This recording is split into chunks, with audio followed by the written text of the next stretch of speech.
შუადღემშვიდობის დღეს 19 თებერვალია დიდი შესვენების გუნდი თქვენთვის ისყებს მუშაობას. ნახოთ მცირე ანონსი და დაგიბრუნდებით მალე იმ თემებით, რომელზეც გავამახვილებთ დღეს ყველა დღეს.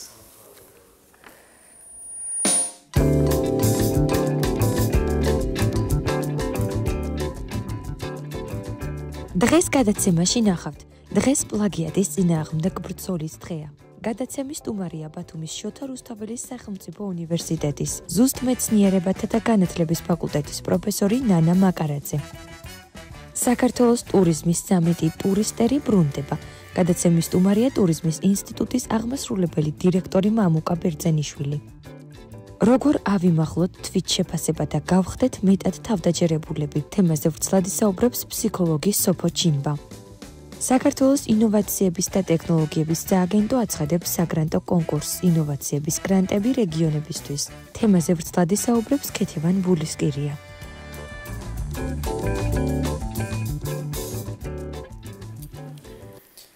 საუკეთესო ცვლილებები ხდება მაშინ, როცა პოულობ ძალას იყო ის, ვინც ხარ. ნამდვილი სიდიადე კი ინდივიდუალობიდან და შემოქმედებიდან იწყება. 19 თებერვალი პლაგიატიასთან ბრძოლის საერთაშორისო დღეა. მაგალითისთვის პლაგიატია მუსიკაში წარმოადგენს სხვისი მუსიკალური ნაწარმოების გამოყენებას ან მიბაძვას და წარდგენილია როგორც საკუთარი ორიგინალური ნაწარმოები. გამოიყოფა ორი ტიპის პლაგიატია: პირველი მუსიკალური იდეის მოპარვა, მელოდია, მოტივი და მეორე ფრაგმენტული, ანუ სხვისი ჩანაწერის და იდეის ჩასმა საკუთარ ნაწარმოებში ავტორის მითითების გარეშე. მუსიკალურ სამყაროში არსებობს უამრავი პლაგიატის მაგალითი, განვიხილოთ რამდენიმე მათგანი. ჟურნალმა Rolling Stone-მა The Beach Boys ყველა დროის 100 საუკეთესო მუსიკოსის სიაში მე-12 ადგილზე დაასახელა. ძალიან მალევე, შექმნიდან დაახლოებით 2 წელიწადში 1963 წელს ჯგუფმა გამოუშვა ერთ-ერთი ყველაზე წარმატებული კომპოზიცია Surfing USA, რომელიც მოპარული აღმოჩნდა უпростоრად Chuck Berry-ის 1958 წლის სიმღერიდან Sweet Little Sweet. საბოლოოდ Chuck Berry-ის თანაავტორობასთან ერთად დაენიშნა, ასე ვთქვათ, ჰონორარი სიმღერიდან. Chuck Berry კიდევ ერთხელ გაქურდეს და გახდა მოკლედ მსხვერპლი ამჯერად მუსიკის ისტორიაში ერთ-ერთმა ყველაზე წარმატებულმა ჯგუფმა, რომელსაც არც მეტი არც ნაკლები 7 გრემი და 15 ეივორ ნოველის ჯილდო აქვს, ბიტლზებზეა საუბარი. You Cannot Catch Me გამღერებული იქნა 1969 წელს. Come Together-ში პლაგიატისთვის ჯონ ლენონი დაჯარიმებული იქნა სასამართლოს მიერ და მოკლედ ესეთი რთული სასამართლო პროცესის ხვდა-წილად. კიდევ ერთ ex-Beatles ჯორჯ ჰარისონს მოუწია სასამართლოში სირბილი და ჯარიმის გადახდა სიმღერისთვის My Sweet Lord 1970 წელი, რომელიც ჩიპსონს მოჰყარა თურმე He's So Fine. ეს კომპოზიცია 1963 წლის გახლავთ.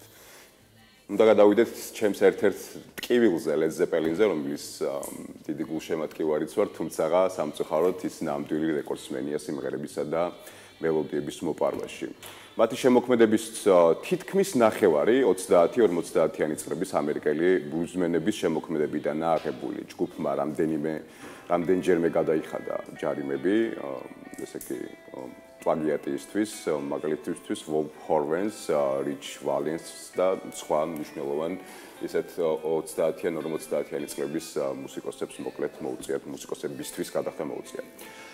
ესე იგი, არა მხოლოდ მუსიკაში პლაგიატია დღეს აკადემიურ სივრცეებში ერთ-ერთი მთავარი გამოწვევა. ჩვენს უახლოეს წარსულში ვისაუბრეთ ერაზმუსის ინსტიტუტიური განვითარების პროგრამაზე, აკადემიური კეთილდღეობა საქართველოში უმაღლეს საგანმანათლებლო დაწესებულებებში ხარისხის ამაღლებისთვის, რომლის მნიშვნელობაზეც ცხადია პროექტის სახელწოდებავე საუბრობს. დღეს კი ვისაუბრეთ კიდევ ერთ მნიშვნელოვან პროექტზე, რომელიც გულისხმობს კვლევის პასუხისმგებლობიანად წარმოდგენას, წარმართოს უпростоრად კვლევის კეთილსინდისიერება და ეთიკა ქართულ უნივერსიტეტებში. დეტალურად ვისაუბრებთ პროექტის მენეჯერთან, ბესეუს ზუსტი მეცნიერებათა და განათლების ფაკულტეტის პროფესორთან, ნინა მაკარაძესთან ერთად, რომელიც ჩვენთან ერთად გახლავთ. შუადღემშვიდობის ქალბატონო ნინა, მოგბრძანდით.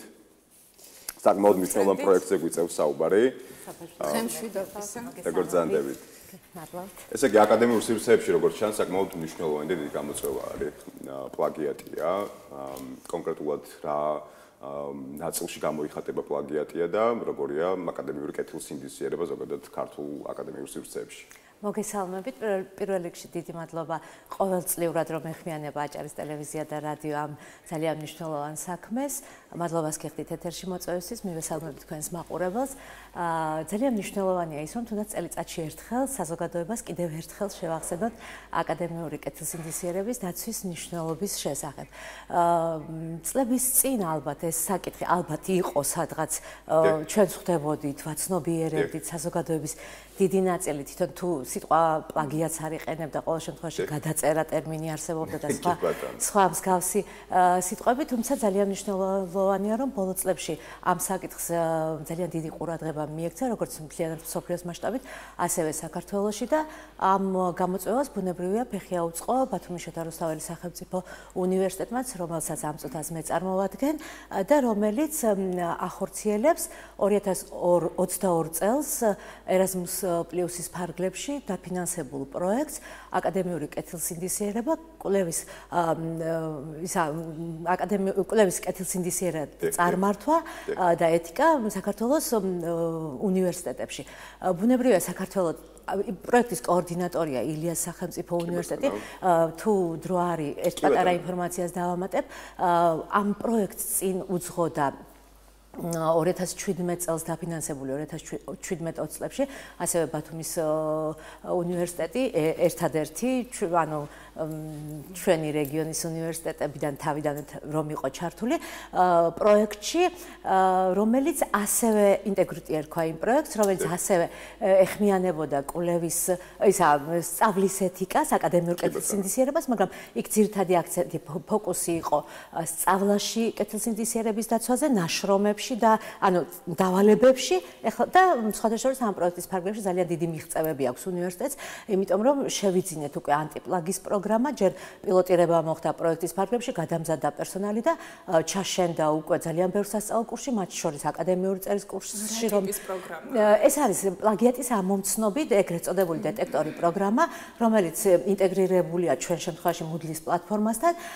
კომპიუტერული პროგრამა. დიახ, ანუ თქვათ მაგალითისთვის რომ მოვიყვანო, უნივერსიტეტში აკადემიურ წერას ყველა სტუდენტი, აბსოლუტურად ყველა პირველ კურსელი გადის პირველ სემესტრში.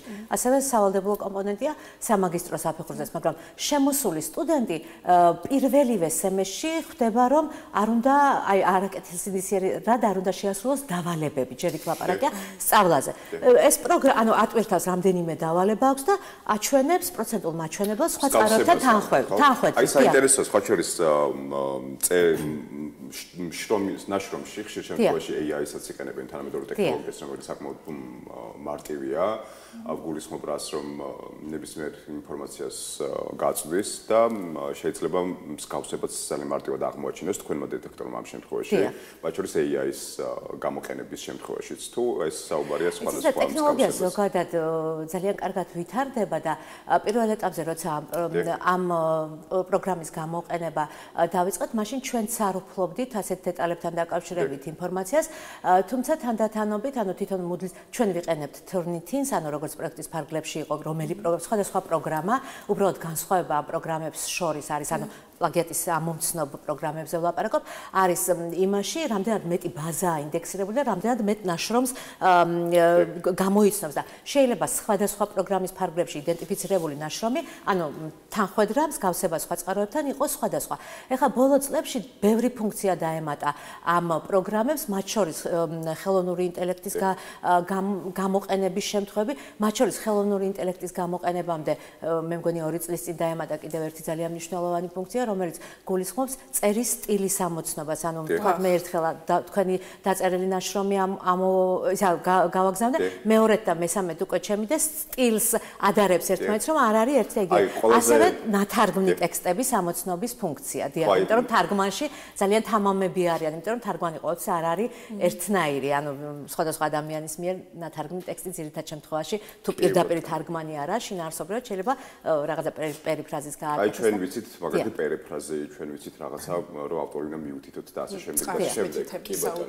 თუმცა აი ჰიბრიდი არის ერთ-ერთი ყველაზე გავრცელებული და ყველაზე ესე ვთქვათ ადეკვატური მიმართულება, რომლის ამოცნობას შეუძლიათ ვარ თქვენს დეტექტორს, ვინაიდან უფრო მეტად რთული არის ალბათ ამის გაფუძნა. როცა ტექნოლოგიებზე ვლაპარაკობთ, ძალიან ძნელია თავიდან ბოლომდე ენდოტექნოლოგიას ნებისმიერ შემთხვევაში ასე, ახლა ღუმელიც თუ არ აკონტროლე, მაგალითად შეიძლება რაც არ უნდა მოზომილი გრადუსით ვთქვათ ამზადებდე რაღაცას, არ იყოს რელევანტური იმ კონკრეტული შემთხვევისთვის. სტუდენტებმაც ცოტა არ იყოს გარკვეული ეშმაკობები ისწავლის, მაგალითად ერთ-ერთი ლექტორი ამბობდა ესეთ შემთხვევას, რომ იმისთვის რომ დაეფარა ეს თავისი ნამუშევრის, ანუ ეგრეთ წოდებული რაღაცა თანხwebdriver თავიდან აეცლებინა, ძალიან ბევრი სასვენი ნიშანი ან მეტი დაშორებები ან რაღაცები გამოიყენა, რომ წყაროსთან ზუსტად იდენტიფიცირება ვერ მომხდარიყო.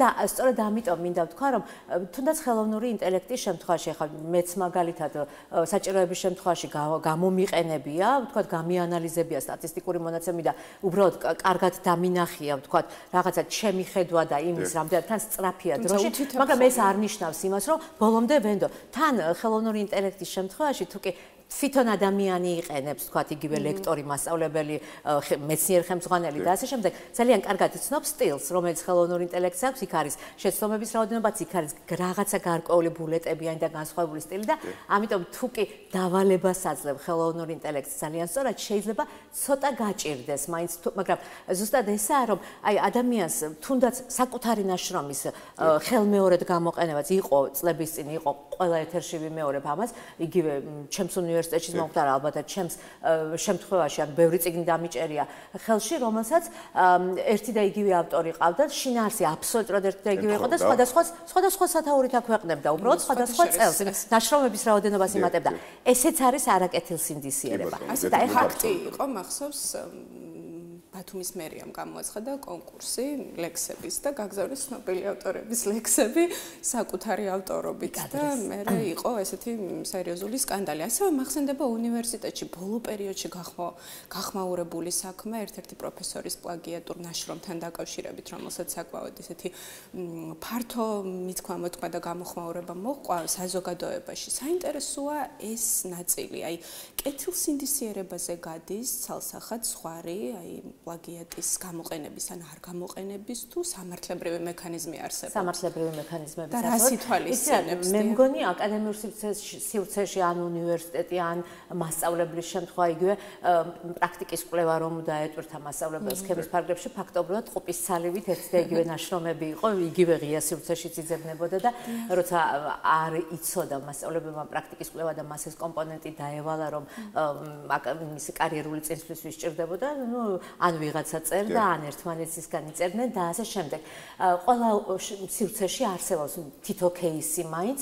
ნახეთ, ძალიან მარტივად წყდება პრობლემა, როცა შენ უთითებ პირველ წყაროს, როცა შენ ზუსტად აკეთებ მინიშნება საიდან გაგაღებული და პირდაპირ კი არ იწერ და ამას ვთქვათ კი არ ისაკუთრებ, არამედ იმ წყაროს გამოყენებით შენ კიდევ არსებულ მდგომარეობასთან შედარებას აკეთებ, ანალიზს აკეთებ და ასე შემდეგ. ეს ნორმალური შემთხვევაა. კი ბატონო, არის რეაგირების მექანიზმები, მაგალითად უნივერსიტეტს აკადემიური კეთილსინდისიერების დაცვის წესი, რომელიც ასევე ერაზმუს პლუსის პროექტში შემუშავდა ჩვენი უნივერსიტეტის შემთხვევაში ვამბობ, გარკვეულ რეაგირების მექანიზმებს ითვალისწინებს სტუდენტთან მიმართებაში ცალკე, აკადემიურ პერსონალთან მიმართებაში ცალკე და რაც შეეხება აი ჩვენს პროექტს კვლევის პასუხისმგებლია ნაწარმართვა კვლევის კეთილსინდისიერება და ეთიკს, რომელიც ახლა მიმდინარეობს და რომელიც 2007 წელს დამთავრდება, ზუსტად ამისკენაა მიმართული, რომ 2027-ში მთავრდება სხვათა შორის შემაჯამებელი ბოლო პროექტზე 2023 წლიდან და 22-ში დაფინანსდა, 23 წლიდან ამოქმედდა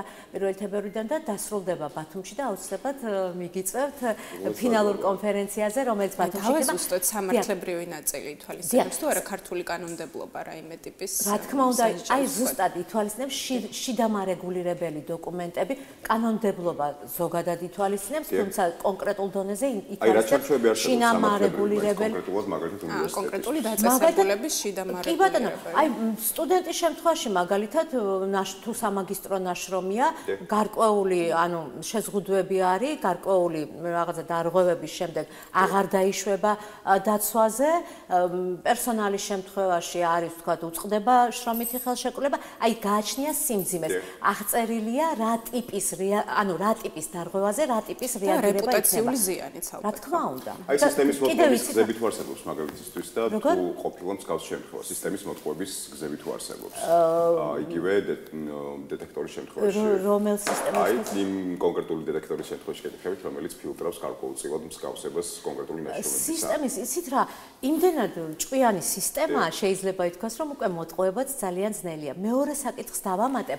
ეხლა ამ პროექტის ფარგლებში უკვე პროექტს იმიტომ უსვამხას, რომ წინ წავედით, ზუსტად ძალიან სიმბოლურია, რომ დღეს ეთერში ვარ, გუშინ დასრულდა აკადემიური პერსონალისთვის ტრენინგები, სამეცნიერო და აკადემიურ პერსონალს ჩაუტარდა ტრენინგები და აქ უკვე ძალიან ბევრ რაღაცას სწავლობენ, მათ შორის ხელოვნური ინტელექტის შემთხვევაში, ან ვთქვათ პლაგიატთან მიმართებაში, რისი ამოცნობა, რისი გამოყენება სწორად შეიძლება მე მართლა ვისარგებლო ძალიან ბევრი რაღაცით ისე რომ ამას არ მივცე არ დაერქვას ვთქვათ არაკეთილსინდისიერი აკადემიური საქმიანობა ჩემი მხრიდან და სისტემის მოტყუების მცდელობა ხა ადამიანის ხელისადაც მივა ყველაფრის მცდელობა აქვს თუმცა სისტემა არის ძალიან გამართული და ამიტომ ძალიან გაუჭირდება ხელოვნურად რაღაცეების ალბათ იცით რა არის საინტერესო ზოგადად ჩვენ ბევრს საუბრობთ ხელოვნურ ინტელექტზე აკადემიურ სივრცეებში გარდა ამ კონკრეტული ფილტრისა რომელიც თქვენ დანერგეთ უნივერსიტეტში როგორც მსგავსების გაცხრილის მიზნით საინტერესოა AI-ს და ზოგადად ხელოვნურ ინტელექტს დღეს რა სარგებელი აქვს აკადემიური სივრცეებისთვის და რა შეიყენებთ რა პრაქტიკული უნარჩვევები გამომუშავდეთ თუნდაც პერსონალს და რამდენად გიმსუბუქებთ ზოგადად საქმიანობას ისევ იმ სისტემიდან დავიწყებ ჯერ პროგრამიდან იმიტომ რომ 14 უმაღლესი საგამართლებო დაწესებულება იყო მაშინ ჩართული და ამდენ უნივერსიტეტში და ამდენ აკადემიურ პერსონალში და ამდენ სტუდენტში გავრცელდა და უკვე როგორც კი ხელოვნური ინტელექტის აქტიური გამოყენება დაიწყო გარკვეული ფრთხილი მიდგომები გაჩნდა უკვე ვეღარ ბედავს ადამიანი ისე რომ პირდაპირ გადაწეროს აი თუნდაც ხვის ნაშრომის თავი ბოლო რაღაცა დიდი ნაწილი აიღოს და რაღაცა ნაწილები თვითონ ისე დაარედაქტიროს რომ თითქოს შეფუთოს შეიძლება ითქვას. ეხლა რაც შეეხება თვითონ ხელოვნური ინტელექტის გამოყენებასთან დაკავშირებით, ხელოვნურ ინტელექტს ადამიანი ისიც რა თუ ერთხელ გამოიყენებს, მე არ მინდა არც ერთ ადამიანს გაუჩნდეს ეს მიჯაჭვულობის მომენტი, თუმცა იცის გარკვეულწილად რაღაცნაირი იცით რა დამხმარია რომელიც ადუნებს ადამიანს აი ზუსტად ამაშია საქმე თვითონ უნდა დააბალანსო რამდენად ენდო რამდენად გამოყენებისთვის მიმართო და რამდენ შენი ნაწილი დაიტოვო ის აკადემიური თუნდაც აზროვნების თუნდაც კრიტიკული აზროვნების და ასე შემდეგ ნახეთ კარგია აი რაში გვარგია იმაში რომ დროის ძალიან ეფექტურად დაზოგვას აი წამის მეასედებში არ ვიცი ძალიან დიდი ინფორმაციას რომელსაც შენ მთელი ლიტერატურა უნდა გადაგეთვალიერებინა და რაღაცა ამოგეკრიფა თუნდაც ერთი პატარა აბზაცი არ დასრულდა ნახეთ ზუსტად ამაშია საქმე რომ ხედვა უნდა კითხო შეიძლება ხედვა კითხო შეიძლება რაღაცის დაზუსტება კითხო რაღაცის დალაგება კითხო რაღაცის აზრობრივად გამართვა კითხო თუმცა არ ვენდობით ნახეთ თუ მაგალითად ყოფილა შემთხვევა უბრალოდ სინჯისთვის ძალიან ბევრ რაღაცას ტესტავთ შეიძლება ითქვას მოვთხოვეთ მაგალითად გარკვეულ საკითხთან დაკავშირებით ლიტერატურა და ჩამოგვითვალა და წამებში არც ერთი არ იძებნება. ქართულ ენაზე თუ არის. მიხდით, ანუ ყველაფერი უნდა სანდო არ არის, რეალურად ის თავაზობს რაღაცა. ციგნებს შეიძლება რომელიღაცა დაემთხოს, აი ამდე კვლევებს. შეიძლება გითხრა, აი თუა ამ მიმართულებით ჩატარებული კვლევები, რაღაცა კვლევა არსებობს, რაღაცას ვერ პოულობ, ვერც ქართულ, ვერც უცხო ენაზე. უბრალოდ აი თუნდაც იგივე თარგმნის თვალსაზრისი ძალიან კარგად იყენებ. ბევრი ფუნქცია აქვს, თუმცა გადამოწმება მაინც ჭირდება. სანდოების ნაწილში, მაგალითად პლატფორმების შემთხვევაში იმ პლატფორმებს ანიჭებს უპირატესობას, რომელსაც უფრო მეტი მომხმარებელი ყავს, მაგალითისთვის მაყურებელი და უფრო მეტი აქტივობა აქვს. ამ შემთხვევაში ალბათ ამ მსგავსი ფილტრი ექნება ხელოვნურ ინტელექტსაც. თუმცა შევეშვათ ხელოვნურ ინტელექტს საინტერესო ექნება და მაგალითად გვესაუბრა კონსორციუმზეც და მაგალითად იმ პარტნიორებზე, ევროპულ პარტნიორებზე, რომლებიც ამ პროექტის ნაწილში გიჭერენ მხარს და ზოგადად რამდენად მნიშვნელოვანია ევროკავშირის მხარდაჭერა მსგავსი პროექტებისთვის და ზოგადად როგორც აკადემიური ნაწილისთვის, ისევე ქვეყნის განვითარების ნაწილში. დიახ, თითქოს ლაპარაკობთ 4 წლიან პროექტზე და ერთ პროექტზე, მაგრამ 7 ძირითადი მიზანი აქვს და ეს 7 მიზანი პროექტში ჩართულ თითქმის ყველა საქართველოს თითქმის ყველა სახელმწიფო საგანმანათლებლო დაწესებულებაა ჩართული და ასევე ძალიან მნიშვნელოვანია, რომ არის კერძო უნივერსიტეტების და არის თემატურად სხვადასხვა, არის სამედიცინო მიმართულება, არის ხელოვნების მიმართულება და ჩვეულებრივი სტანდარტული უმაღლესი საგანმანათლებლო დაწესებულებები. ევროპელი პარტნიორები არიან ამსტერდამის თავისუფალი უნივერსიტეტი, ჩარლზის უნივერსიტეტი, ან ჩეხეთიდანაა ორი, მასარიკის და აკადემიური კეთილსინდისიერების ასოციაცია ქსელი, რომელიც საერთაშორისო ასოციაცია ქსელი, რომელიც ძალიან დიდი პრაქტიკის და გამოცდილების გადამცემია ამ ჩვენი ქართველი პარტნიორებისთვის. შეიძლება რომელიღაცა უნივერსიტეტი, რომელიღაცა ორგანიზაცია ცოტა უფრო წინა, რომელიღაცა შედარებით უკანა, ძალიან ნიშანდობლივია ის პროექტის ერთ-ერთი ბენეფიტი შეიძლება ითქვას არის, რომ პროექტში ჩართულია საქართველოს განათლების, მეცნიერებისა და ახალგაზრდობის სამინისტრო, ჩართულია შოთა რუსთაველის საქართველოს ეროვნული სამეცნიერო ფონდი და განათლების ხარისხის განვითარების ეროვნული ფონდის ცენტრი. ძალიან მნიშვნელოვანია მათ ჩართულობა, იმიტომ რომ როგორც სადოქტორო, ანუ მიმდინარე კვლევების უნივერსიტეტის ფარგლებში განხორციელებული ნებისმიერი კვლევითი ნაშრომის დაწერის და ასე შემდეგ პერსონალის გადამზადებაზეა ლაპარაკი, ასევე ერთ-ერთი მიზანი არის სადოქტორო აკრედიტაციის სტანდარტებშიც ცვლილებების შეტანა და სადოქტორო კვლევების ხარისხის გაუმჯობესებას და საერთოდ მივდივართ იქითკენ, რომ ამ პროექტმა ხელი უნდა შეუწყოს უნივერსიტეტებს არაორიგინალური კვლევების პრევენცია მოახდინოს და ისეთი რელევანტური და კეთილსინდისიერად შესრულებული კვლევების ეს არის ალბათ ძირითადი ამოცანა პროექტის, არა? პროექტის ძირითადი ამოცანა. თუმცა ძალიან მნიშვნელოვანია ის, რომ გადამზადდა პერსონალი, რომლებიც ტრენინგებს ატარებენ, ის უკვე ერთგვარი ჰაბია. უკვე ეს ტრენერები სამეცნიერო და აკადემიურ პერსონალს უკვე იყო ტრენინგის ტიპის გადამზადება. ეხლა მარტის, ანუ თებერვლის ბოლოდან ვიწყებთ დოქტორანტებისთვის სპეციალური კურსი შემუშავდა აკადემიური კეთილსინდისიერების დაცვისთვის 15 საათიანი კურსი, რომელსაც უკვე სხვადასხვა უნივერსიტეტი ახორციელებს. ჩვენ ეხლა ვიწყებთ პილოტირებას. იგივე კურსს გაივლის მერე ყველა აკადემიური პერსონალი დაინტერესებული, რა თქმა უნდა, სტუდენტი და მაგისტრანტი, დოქტორანტი და ასე შემდეგ. გარდა ამისა, კვლევის ოფიცრები გამოიყო უნივერსიტეტში, რომლებსაც პასუხისმგებლობა ექნებათ ამ კუთხით, აი თუნდაც იგივე დარღვევების შემთხვევაში გარკვეულ რეაგირებაზე. კვლევის ეთიკის საბჭო, რომელიც ყველა უნივერსიტეტისთვის თუ არა უნივერსიტეტების ძალიან დიდი ნაწილისთვის დღეს ერთ-ერთი ახილევსის ქუსლია, იმიტომ რომ ნებისმიერი კვლევა, რომელსაც თქვათ არის სამედიცინო მიმართულებით, ბიოლოგიის, საბუნებისმეტყველო მიმართულებით და თუნდაც ჩვენ განათლების მიმართულებით არის კვლევები, რომელშიც თქვათ იგივე სტუდენტის თანხმობა, თქვათ რაღაცა წინასწარი შეთანხმებები, გარკვეული წინა ეტაპები გჭირდება და ეს კვლევის ეთიკის საბჭო გვაქვს, ჩვენს გვაქვს დებულებები, თუმცა ამოქმედებული ეს საბჭოები ამ დოზით არაა და ამის გამართვაშიც დაეხმარება უნივერსიტეტს და კიდევ ერთი სახელმძღვანელოების და რესურსებით უზრუნველყოფა, გარდა იმისა, რომ უკვე ითარგმნა რესურსები და კურსი ჩაშენდა Moodle-ის პლატფორმაზე, ნებისმიერი ადამიანი, როგორც კი პილოტირების ეტაპს დავასრულებთ, რომელსაც ექნება, ესე იგი, აკადემიურ კეთილსინდისიერების დაცვის მიზნით პლაგიატის პროგრამასთან წვდომა, ანუ Moodle-ში დავალების ატვირთვასთან თუ სტუდენტის რანგში თუ ხელმძღვანელის რანგში, მას უკვე ეს კურსი დახვდება დაინტერესდება ბუნებრივია ახალი კურსი რომ გაჩნდა ქართულ ინგლისურ ენაზე და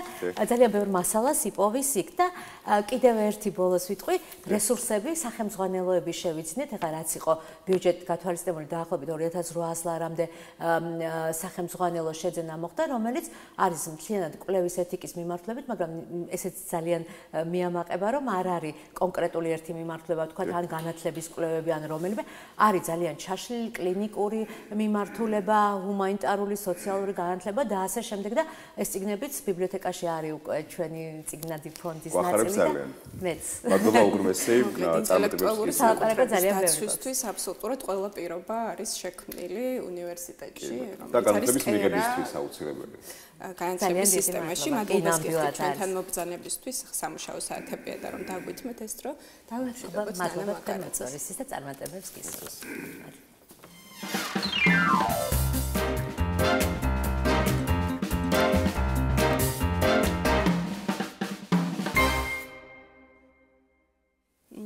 ხანმოკლე პაუზის შემდეგ, ესე იგი ბრუნდება საქართველოს ტურიზმის სამიტი, ტურისტერი, ეს არის რაღაც კონკრეტული გაერთიანება, სფეროთი დაინტერესებული პირებისა, ექსპერტებისა, დარგის წარმომადგენლებისა, რომლებიც მსჯელობენ თუ როგორ განავითარონ საქართველოში ტურიზმი. ჩვენ არაერთხელ გაგვიშუქებია ეს კონფერენცია, მაგრამ წელს აქვს განსაკუთრებული დატვირთვა, ვინაიდან დეკემბერში რაღაც კონკრეტული ამბების გამო ქვეყანაში განვითარებული მოვლენების გამო არ ჩატარდა, ახლა იგეგმება საინტერესოა შემადგენლობა და ის საკითხები, რომლებსაც სპეციალისტები განიხილავენ, რა უნდა გავაკეთოთ საქართველოში იმისთვის, რომ მდგრადი ტურიზმი და ტურიზმის მდგრადობა შევინარჩუნოთ.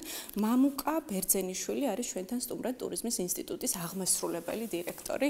დღემშვიდობისა, მადლობა რომ ხართ ჩვენთან ერთად. ატარებთ შესვენებას საინტერესოდ, ინტელექტუალურად. რატომ არ გაიმართა დათქმულ დროს ტურიზმის სამიტი, საინტერესოა, როგორია სამზადისი და პროგრამა? მადლობა პირველ რიგში მოწვევისთვის. ღონისძიება დეკემბერში უნდა გამართულიყო, თუმცა მიმდინარე პოლიტიკური მოვლენებიდან გამომდინარე არ ჩავთვალეთ მიზანშეწონილად მისი გამართვა. შესაბამისად, თებერვალი იქნა წინასწარვე გამოცხადებული, თუმცა თარიღები კონკრეტული ახლა დაზუსტდა, რამოდენიმე კვირა, 21-22 თებერვალი, პარასკევი, შაბათი, სულ 3 დღეში. შესაბამისად, ღონისძიების მთავარი არსიც, როგორც უკვე აღნიშნეთ, მედეგობაზე კეთდება აქცენტი, იქიდან გამომდინარე, რომ მიმდინარე პოლიტიკური პროცესები შეიძლება იყოს წინაპირობა ეკონომიკური ტურბულენციისა, აქედან გამომდინარე ყველაზე მოწყვლადი ეკონომიკური აქტივობების, ესე ვთქვათ, ნაკრები ტურიზმის ირგვლივ იკრებს თავს, აქედან გამომდინარე აუცილებელია ვიცოდეთ ის თუ რამდენად არის მზად ჩვენი ინდუსტრია იმისათვის, რომ გაუძლოს შესაძლო ტურბულენციას. კონკრეტული რისკები და საფრთხები გამოიკვეთა ახლა თქვენი საუბრიდან გამომდინარე. რა არის ეს რისკები? სხვათა შორის აი ამ პერიოდში იყო დარგობრივი აქციები იმართება იმ ჯგუფების მხრიდან, რომლებსაც აქვთ კონკრეტული მოსაზრებები თუ როგორ უნდა წარმართოს ხელისუფლებამ თავისი პოლიტიკა და ერთ-ერთი აქცია ბათუმის ბულვარში ეძღვნებოდა ზუსტად ტურიზმის სფეროს, სადაც ცალსახად იყო გამოკვეთილი ის საკითხები, რომლებიც არის დღის მათი მოსაზრებით არის დღის წესრიგში. ერთ-ერთი არის ის, რომ თუ კი საქართველო მოიქცევა იზოლაციაში, ბავშვად, ერთ-ერთი თეორიის თანახმად, სამეზობლოს მხრიდან შემოსული ტურისტები არ იქნება საკმარისი იმისათვის, რომ ეკონომიკური სიმყარე შეინარჩუნოს ქვეყანამ და ბუნებრივია განავითაროს სხვადასხვა სფერო. არის თუ არა ეს ერთ-ერთი რისკი საინტერესო, ან კიდევ რა ფაქტორებზეა საუბარი? აქ საუბარი არის იმაზე, რომ პირველ რიგში გაიმართოს დიალოგი და გაიმართოს დიალოგი ფაქტებზე დაყრდნობით. ჩვენ გასული კვირების განმავლობაში ვნახეთ სახელმწიფოს მცდელობა იმის შესახებ, რომ ინდუსტრიასთან ქონოდა ამ ყველაფრის ირგვლივ საუბარი, თუმცა ეს ესე ვთქვათ, ცოტა უფრო ზოგადი სურათის თუ ანალიტიკური მონაცემების საფუძველზე დასრულდა თუ შედგა, მაგალითად 5 მილიონი ტურისტი, 4 მილიარდი ცოტა მეტი შემოსავალი. ეს არ იძლევა შესაძლებლობას იმისა, რომ ესე ვთქვათ, დეტალებში შევიდეთ და რეალურად გავარკვიოთ, რომელ რეგიონს, რომელ ქალაქს, რომელ ტურისტულ მიმართულებას, რომელ ტურისტულ პროდუქტს აქვს გარკვეული პრობლემები. მაგალითად, ჩვენ დავინახეთ კერძო სექტორიდან გამოთქმული, ესე ვთქვათ, აზრი ფაქტებზე დაყრდნობილი იმის შესახებ, რომ 900 სტუმრო თბილისში დაიხურა. ხო, მაგრამ მაგალითად ჩვენ რის საფუძველზე? სწორედ ეს არის ჩვენი სამიტის ერთ-ერთი მთავარი აზრი, რომ ჩვენ ეს დიალოგის საფუძველზე გავარკვიოთ, რომ დაიხურა სასტუმროებზეა საუბარი, აქვს თუ არა ამის მნიშვნელობა? ესეც არ ვიცით, სწორედ ამაზეა საუბარი. თუ ჩვენ გვინდა რომ რეალურად ვიცოდეთ მედეგი არის თუ არა ჩვენი ინდუსტრია, სწორედ ამ კითხვებზე პასუხი უნდა იყოს ცხადი და სწორედ ამ დიალოგის ჩამოყალიბება, ამ დიალოგისკენ წასვლა გვსურს ჩვენ ამ ასე ვთქვათ ვინ არიან ის პირები, რომლებიც პასუხებს გაგცემენ აი ამ შეკითხვებზე და ოფიციალური მხარე თუ იქნება ჩართული? შესაბამისად, ამიტომაც საქართველოს ეკონომიკის მინისტრის მოადგილე, რომელიც ტურიზმის მენეჯმენტზე არის პასუხისმგებელი, აჭარის ეკონომიკის სამინისტრო და აჭარის ტურიზმის დეპარტამენტი, ასევე საქართველოს ტურიზმის ეროვნული ადმინისტრაცია არის მოწვეული ოფიციალურად ამ ღონისძიებაზე. შესაბამისად, თუ ისინი, ესე ვთქვათ, გადაწყვეტენ და მართლა იქნებიან ჩვენი მთავარი სცენის ერთ-ერთი მნიშვნელოვანი გამოსვლელები, ჩვენ გვექნება უკვე სრულყოფილი, ესე ვთქვათ, დიალოგის გამართვის შესაძლებლობა. მეორე მხრივ, ჩვენ უკვე, ესე ვთქვათ, მობილიზაცია სპეციალიზებული ყავს კერძო სექტორის სხვადასხვა წარმომადგენლები, ესენი არიან ტექნოლოგიური კომპანიები, რომლებიც სხვადასხვა სერვისებს აწვდიან სტუმარ მასპინძლობას, ესენი არიან განთავსების ობიექტები, ესენი არიან ტურისტული სააგენტოები, ჩვენ ასევე ჩამოყავს საერთაშორისო კომპანიები, როგორც ითით Booking.com, Airbnb, ის ანალიტიკური ესე ვთქვათ და სერვისების მიმწოდებელი კომპანიებია, რომლებიც არათუ ახლო წარსულში არსებულ ანალიტიკურ მონაცემებზე დაყრდნობით შეუძლიათ საუბარი, არამედ ესე ვთქვათ პროექცირება შეუძლიათ მომავლის და იმის არიან, რომ კვლევები წარმოადგენენ საქართველოში არსებულ ვითარებაზე ძალიან საინტერესო. ეს თქვენი მოთხოვნით თუ მათი სურვილია? ეს ჩვენი მოთხოვნა იყო, თუმცა მათი სურვილიც არის იქიდან გამომდინარე, რომ ისინი ჩვენს ბაზარზე ესე ვთქვათ რეალურად აკეთებენ ბიზნესს მომგებიანად და აქედან გამომდინარე Booking.com-იც და Airbnb-იც, რომელიც Airbnb-ის ყველაზე მნიშვნელოვანი ანალიტიკური ხელსაწყოა, ძალიან ორივე ესე ვთქვათ პლატფორმა ძალიან მნიშვნელოვანია ჩვენი კერძო სექტორისთვის და ამიტომ მათ ინტერესებშიც არის ჩვენთან ყოფნა და ქართულ ტურიზმში მიმდინარე პროცესების შესახებ ინფორმაციის მიღება პირველ წყაროსგან. ესე იგი საუბარი მომავალზე, ესეთი წინასწრაფობა გქონდა თქვენს პროექტს არის საინტერესოა და თან კონკრეტულ ვორქშოპებზეც დავკონკრეტეთ რა კონკრეტული ვორქშოპები იქნება და თუ არ ვცდები ეს ვორქშოპები ორ ქალაქში თბილისში და ბათუმში იქნება მათ შორის ერთ-ერთ კონკრეტულ კომპანიაში სივრცეში და ბილეთების შეძენაც თავისუფლად შესაძლებელია ალბათ იმ ადამიანებისთვის ვინც დაინტერესებული არიან ზემოთ ხსენებული სფეროთი. კი ბატონო, ანუ ვორქშოპები ჩატარდება პარალელურად, ჩვენ გვაქვს მთავარი სცენა და გვაქვს ვორქშოპების სივრცე. ორივე დღის განმავლობაში იქნება სხვადასხვა სახის ვორქშოპი, კონკრეტულად ჩვენ გვექნება ლურჯი ეკონომიკის შესახებ ვორქშოპი, რომელიც საზღვაო ტურიზმზე გააკეთებს მათ შორის აქცენტს, ისაუბრებს ისეთ მნიშვნელოვან საკითხებზე ასევე უცხოელი ექსპერტების ჩართულობით, როგორც არის წყალქვეშ არსებული კულტურული მემკვიდრეობის საშუალებით ტურისტული პროდუქტების შექმნა და ამ მიმართულებით ჩვენს საზღვაო აკვატორიას ძალიან დიდი რესურსი აქვს, ქართულ საზღვაო აკვატორიაზეა საუბარი. ასევე ვისაუბრებთ იგივე Airbnb-ის დახმარებით მოკლევადიანი წყალქვეშა ტურიზმი. დიახ. როგორც ახალი მიმართულება. ეს ამის დიდი პოტენციალი აქვს საქართველოს, არ მხოლოდ აჭარას, გურიას, სამეგრელოს.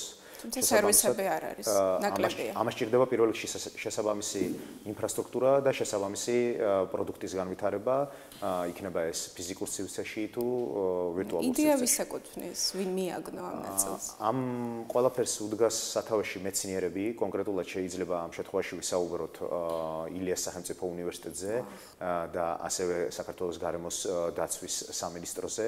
მათი მკვლევარები ამ პროცესს უდგანან სათავეში მეცნიერული კვლევების საფუძველზე დადგინდა ის, რომ პირობითად სარფის მიდამოებში არსებობს ჩაძირული კუნძული, რომელზეც მიმდინარეობდა სხვადასხვა, ესე ვთქვათ, სამეურნეო საქმიანობა წარსულში ჩვენი წინაპრების მიერ. ამბობენ იმასაც, რომ გოგირდის დიდი მოცულობის გამო შავი ზღვის ფსკერი პრაქტიკულად არის მკვდარი და იქ შეუძლებელი არ არის საინტერესოს აღმოჩენა. მაგალითად, მარჯნის რიფები, როგორც არის ოკეანის ფსკერზე და ბევრ ზღვაში გავრცელებული. მეორე მხრივ, ეს ესე ვთქვათ, ორდონიანი გარკვეული ეგზოტიკა არის ამაში. შავი ზღვა უზრუნველყოფს დაკონსერვებას კულტურული მემკვიდრეობის და შესაბამისად ამაში იგულისხმება მაგალითად იგივე ჩაძირული გემები სამხედრო თუ სატვირთო ნებისმიერი ესე ვთქვათ წყლის ქვეშ არსებული ადამიანის მიერ შექმნილი სხვადასხვა ესე ვთქვათ სამეურნეო თუ სამხედრო დანადგარები.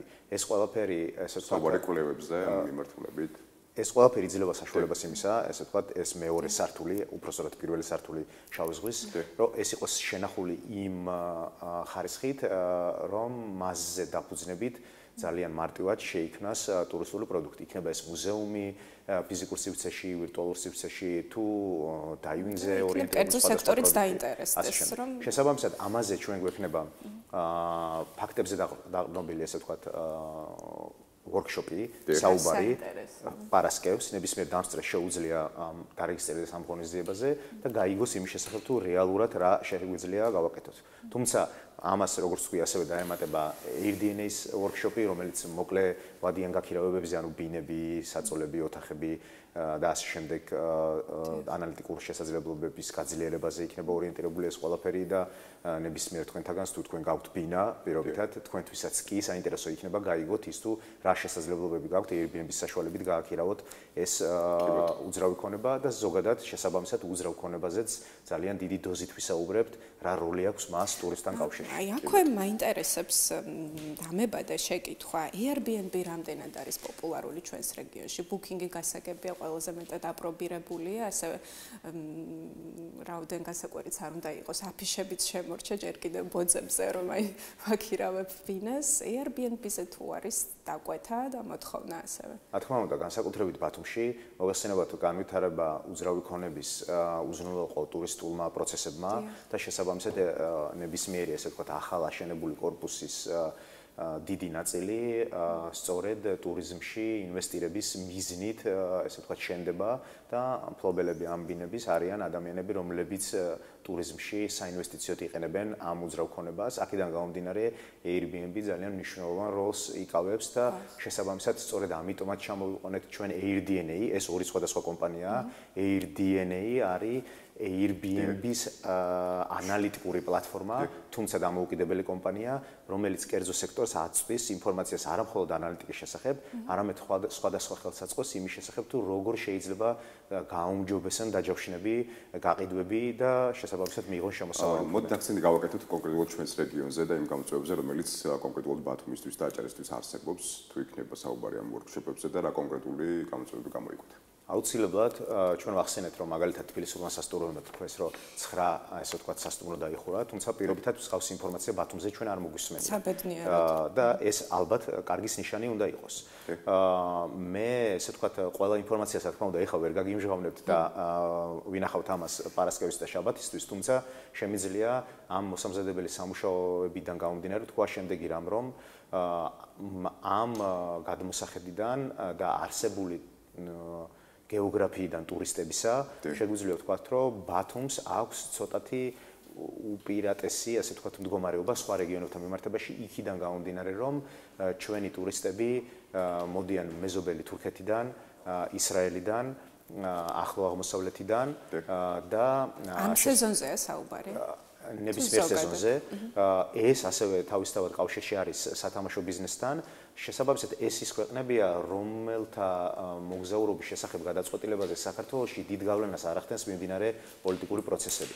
აქედან გამომდინარე ამ გადამოსახედიდან, თუმცა ჩვენ ამის ასე ვთქვათ დადასტურებას ფაქტებით და მსჯელობებით შევეცდებით პარასკევს და შაბათს, აჭარას აქვს ყველაზე დიდი ასე ვთქვათ რესურსი მედეგობისა, როგორც ჩანს სხვა რეგიონებთან მიმართებაში. სწორედ ამიტომ ვახსენე დასაწყისში, ამიტომ გვჭირდება ჩვენ ესე ვთქვათ დეტალური განხილვები მონაცემებზე დაყრდნობით, რეგიონებისა და ქალაქების შესახებ, რომ ჩვენ გავიგოთ რეალურად სად რა პრობლემა გვაქვს და რაზე უნდა გავაკეთოთ. მამუკა, რა არის საინტერესო? ეს მედეგობა რამ შექმნა თუ არსებობს რაიმე ტიპის დასკვნა ან რაღაც მოსაზრება?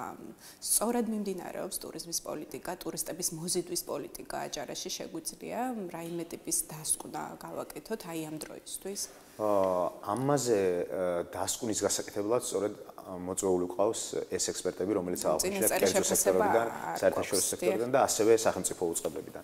ამიტომ სწორედ ან რა ეტაპია, ხომ არის გარდამავალი ეტაპი. ჩვენ მივიდეთ და უპასუხოთ თქვენ კითხვებს, გვჭირდება ეს ღონისძიება.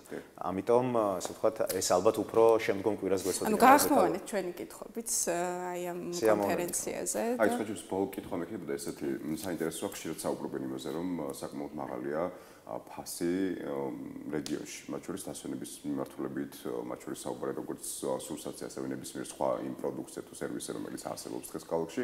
ამ მიმართულებით თუ არის რაიმე სიახლე და რეგულაციების ნაწილში თუ არსებობს მსგავსი რეგულაციის საშუალება, რომელიც ბაზარზე დაარეგულირებს თუნდაც მოთხოვნა მიწოდების ნაწილში ფასს. ну, ბოლო კითხვით დავიწყებთ რეგულაციების შესახებ ესეთი, ასე ვთქვათ, ჩანაწერი არც ერთ კანონში არ არსებობს და ვფიქრობ არც უნდა არსებობდეს, სახელმწიფო ალბათ არ უნდა ერეოდეს თავისუფალ ბაზარში, რაც დღეს ხდება საქართველოში და ეს კარგია, თუმცა მეორე მხრივ არის ფასების კლებაზე პირდაპირ საუბარი არსებული პოლიტიკური სიტუაციიდან გამომდინარე, მაგალითად სასტუმრო ინდუსტრიაში და შესაბამისად სასტუმროების დიდი ნაწილი ამბობს, რომ ისტორიულ ყველაზე დაბალ ნიშნულს მიუახლოვდა საშუალო გაქირავების საფასური, სწორედ არსებული პოლიტიკური სიტუაციიდან გამომდინარე, ეს რა თქმა უნდა ძალიან ცუდია აღნიშნული მედეგობის შენარჩუნებისთვის. აი პროცესის შემდეგ, როდესაც ომი დაიწყო და ფასებმა პრაქტიკულად კოლოსალურ ნიშნულს მიაღწია, შემდეგ ახლა რეკორდული ვარდნაა. ეხლა პირიქით ხდება,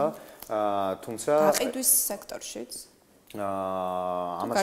ამას ვერ გეტყვით კონკრეტულად სასტუმროებიდან გამომდინარე შემიძლია ვისაუბრო, თუმცა ვიმედოვნებთ, რომ ეს არის დროებითი მოვლენა, იმიტომ რომ ყველა მსგავს პოლიტიკურ ტურბულენციას თავისი დასასრული უნდა ახლდეს და შესაბამისად თავარი კითხვა ამ ეტაპზე არის ის თუ რეალურად როგორ იქნება 2025. ყველაზე მთავარი კითხვა დღეს ჩვენ უნდა გავცეთ მიმდინარე წელს, ესე ვთქვათ, ამ სწრაფად ცვალებად სამყაროში ძალიან მნიშვნელოვანია მოკლევადიანი გეგმების ქონა. თუმცა პროგნოზირება ცოტა რთულია ალბათ. პროგნოზირება რთულია, ამიტომ ამას სჭირდება მუდმივი დიალოგი. კიდევ ისევ და ისევ ვიმეორებ, ანუ კიდევ გამომეორდები ის დიალოგი, რაც შედგა სახელმწიფოს და კერძო სექტორს შორის და შემდგომ ეკონომიკის მინისტრის მოადგილის გამოსვლა ეთერში რეალურად საკმარისი არ არის იმისათვის, რომ განცხადებაზეა კონკრეტულად საუბარი. ნუ ჯამში ყველანაირ განცხადებაზე, თუნდაც იმაზე საუბარი, რომ გაუგებარია რატო არის უკმაყოფილო კერძო სექტორი, როცა ნახეთ 4 მილიარდზე მეტია შემოსავალი. ეს რეალურად არაფერს არ ხსნის და არავის არაფერს არ ეუბნება და თუ ჩვენ გულახდილები გვინდა ვიყოთ და რეალურად მართოთ 2025-ის შესაძლო გამოწვევები, უნდა ჩავიდეთ სწორედ ამ სიღრმეებში, რაზეც ვისაუბრეთ დეტალურად.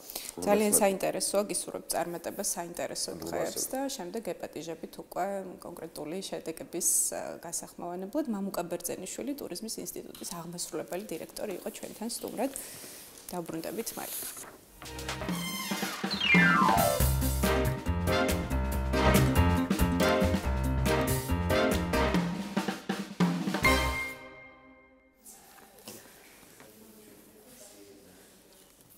ვაგზავნებთ გადაცემას, ესე იგი თავდაჯერებულობა და თვითშეფასების ამაღლება. ქეთევანბულისკირია შემოგვესტუმრა მანამდე. ხო, საინტერესოა, მაშინ ბოლოსთვის მოვინახოთ ეს თემა და ვისაუბროთ იმ ინოვაციებზე, რომელიც ესე იგი საქართველოს ტექნოლოგიების სააგენტო აცხადებს საგრანტო კონკურსის სახით ინოვაციების გრანტები რეგიონებისთვის. მოკლედ გრანტებზე ვისაუბრებთ და საინტერესოა კონკრეტულად ვისთვის იქნება ეს გრანტები. ჩვენც გამოვკრათ ხელი რამის. რატომაც არა პრინციპში იმდენად საინტერესო ჟღერს და თან საკმაოდ მნიშვნელოვანი და მსუყე საგრანტო პროგრამა არის. მოკლედ მოვიწვიოთ ქალბატონი ქეთევანი, რომელიც უფრო ცლად გვეტყვის გრანტების შესახებ. ქეთევანთან ხშირ შემთხვევაში ვისაუბრებთ ყოველთვის სიახლეებზე და ინოვაციებზე და ყოველთვის საინტერესო თქვენი სტუმრობა. მიხარია, ესე თუე და მადლობა თქვენისთვის, რომ ეხმარებით, რომ ძალიან დიდ აუდიტორიას თქვენი მაყურებლის სახით მივაწოდო ეს ინფორმაცია. როგორც ყოველთვის ძალიან საინტერესოა და ყოველთვის გაგვთ სიახლე, მიუხედავად იმისა, რომ შეიძლება დიდი დრო არ იყოს გასული ბოლო სტუმრობიდან, ამჯერად რა სიახლით მოხვედით ჩვენთან.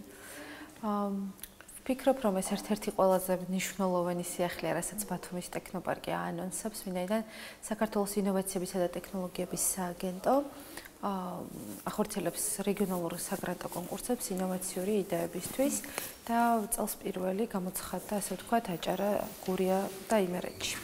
აჭარის რეგიონში ამ ეტაპზე მიმდინარეობს აპლიკაციების მიღება და ჩვენ ველოდებით ძალიან საინტერესო ინოვაციურ იდეებს.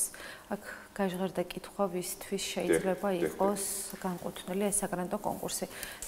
საგრანტო კონკურსი განკუთვნილია ნებისმიერი დაინტერესებული პირისთვის, რომელსაც აქვს ინოვაციური იდეა. ინოვაციური რას შეიძლება გულისხმობდეს, ეს ალბათ დაინტერესებს მაყურებელს. ნებისმიერი სიახლე, იქნება ეს პროდუქტი ან სერვისი, რასაც თქვენ ქმნით, ან არსებულს აუმჯობესებთ, შეიძლება ჩაითვალოს ინოვაციად.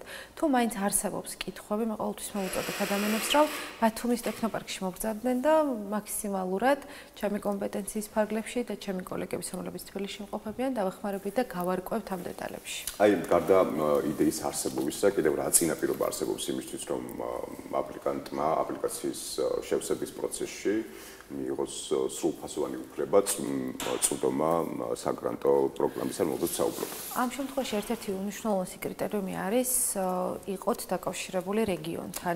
ან თქვენი იდეით, ან ამის კონკრეტიკაზე მაინც მნიშვნელოვანია. დიახ, ანუ ან თქვენი იდეა იყოს დამოკიდებული დაკავშირებული ასე ვთქვათ აჭარის რეგიონთან, ან თავად იყოთ აჭარაში მაცხოვრებელი ადამიანი, რომელიც ცდილობთ რომ განავითაროთ გარკვეული სერვისი და შეიძლება ეს სერვისი შემდგომში ასე ვთქვათ მასშტაბირებადი იყოს სხვადასხვა რეგიონებში, თუმცა გარკვეული ბმა რეგიონთან მნიშვნელოვანია და ერთ-ერთი შეფასების უმნიშვნელოვანესი კრიტერიუმი ზუსტად ეს არის, თუ რატომ აჭარაში, იმიტომ რომ ხშირად აინტერესებთ ადამიანებს მე თუ პირობითად შეიძლება არ დავბადებულო აჭარაში, არ ვარ აჭარაში ჩაწერილი, მაგრამ აქ გავიზარდე უკვე 20 წელი აქ ვცხოვრობ და რატომ შეიძლება არ მქონდეს უფლება. თუნდაც მომდევნო 20 წელი ვაპირებ აქ ცხოვრებას. თქვენ სრულად გაქვთ უფლება რომ მიიღოთ ამ შემთხვევაში არა აქვს მნიშვნელობა. მეც პირადად თბილისში ვარ ჩაწერილი, მაგრამ თავისუფლად შემიძლია მივიღო პირობითად ამ უცხო ქვეყნის მოქალაქეებს თუ აქვთ შესაძლებლობა თუნდაც თანხა გადაიხადონ და მიიღონ სერვისი ჩვენი ქვეყნისგან. იცით რა გარკვეულწილად ენის ბარიერი არსებობს ამ შემთხვევაში, ვინაიდან ქართულ ენაზე ხდება როგორც აპლიკაციის შევსება კონკრეტულად ამ კონკურსში, ასევე შემდგომში ფიჩინგით ქართულ ენაზე მიმდინარეობს.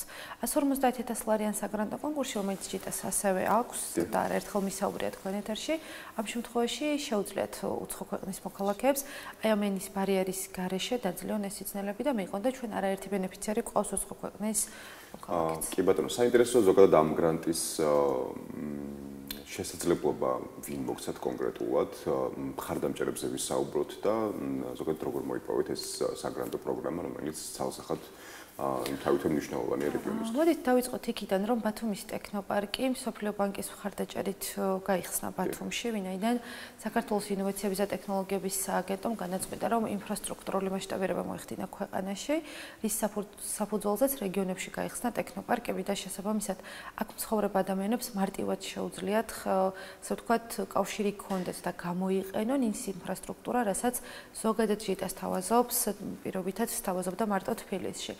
ახლა უკვე 9 ტექნოპარკი გვაქვს და მსოფლიო ბანკის და საქართველოს ინოვაციების და ტექნოლოგიების კონცეფცია ის იყო, რომ ინფრასტრუქტურული მხარდაჭერა გქონოდათ. ეს იმას ნიშნავს, რომ ჩვენთან არსებული ლაბორატორია, სამუშაო სივრცეები და სხვადასხვა სივრცეები სრულიად ხელმისაწვდომი იყოს აჭარის რეგიონისთვის. რაც ხელს უწყობს ინოვაციური იდეების განვითარებას, ვინაიდან ლაბორატორია, რომელიც ჩვენ გვაქვს, ზუსტად განკუთვნილია პროტოტიპირებისთვის. არც ერთი საწარმო არ გადაკეთდება იმისთვის, რომ თქვენი იდეა ასე შეიძინეთ ეს ლაბორატორია.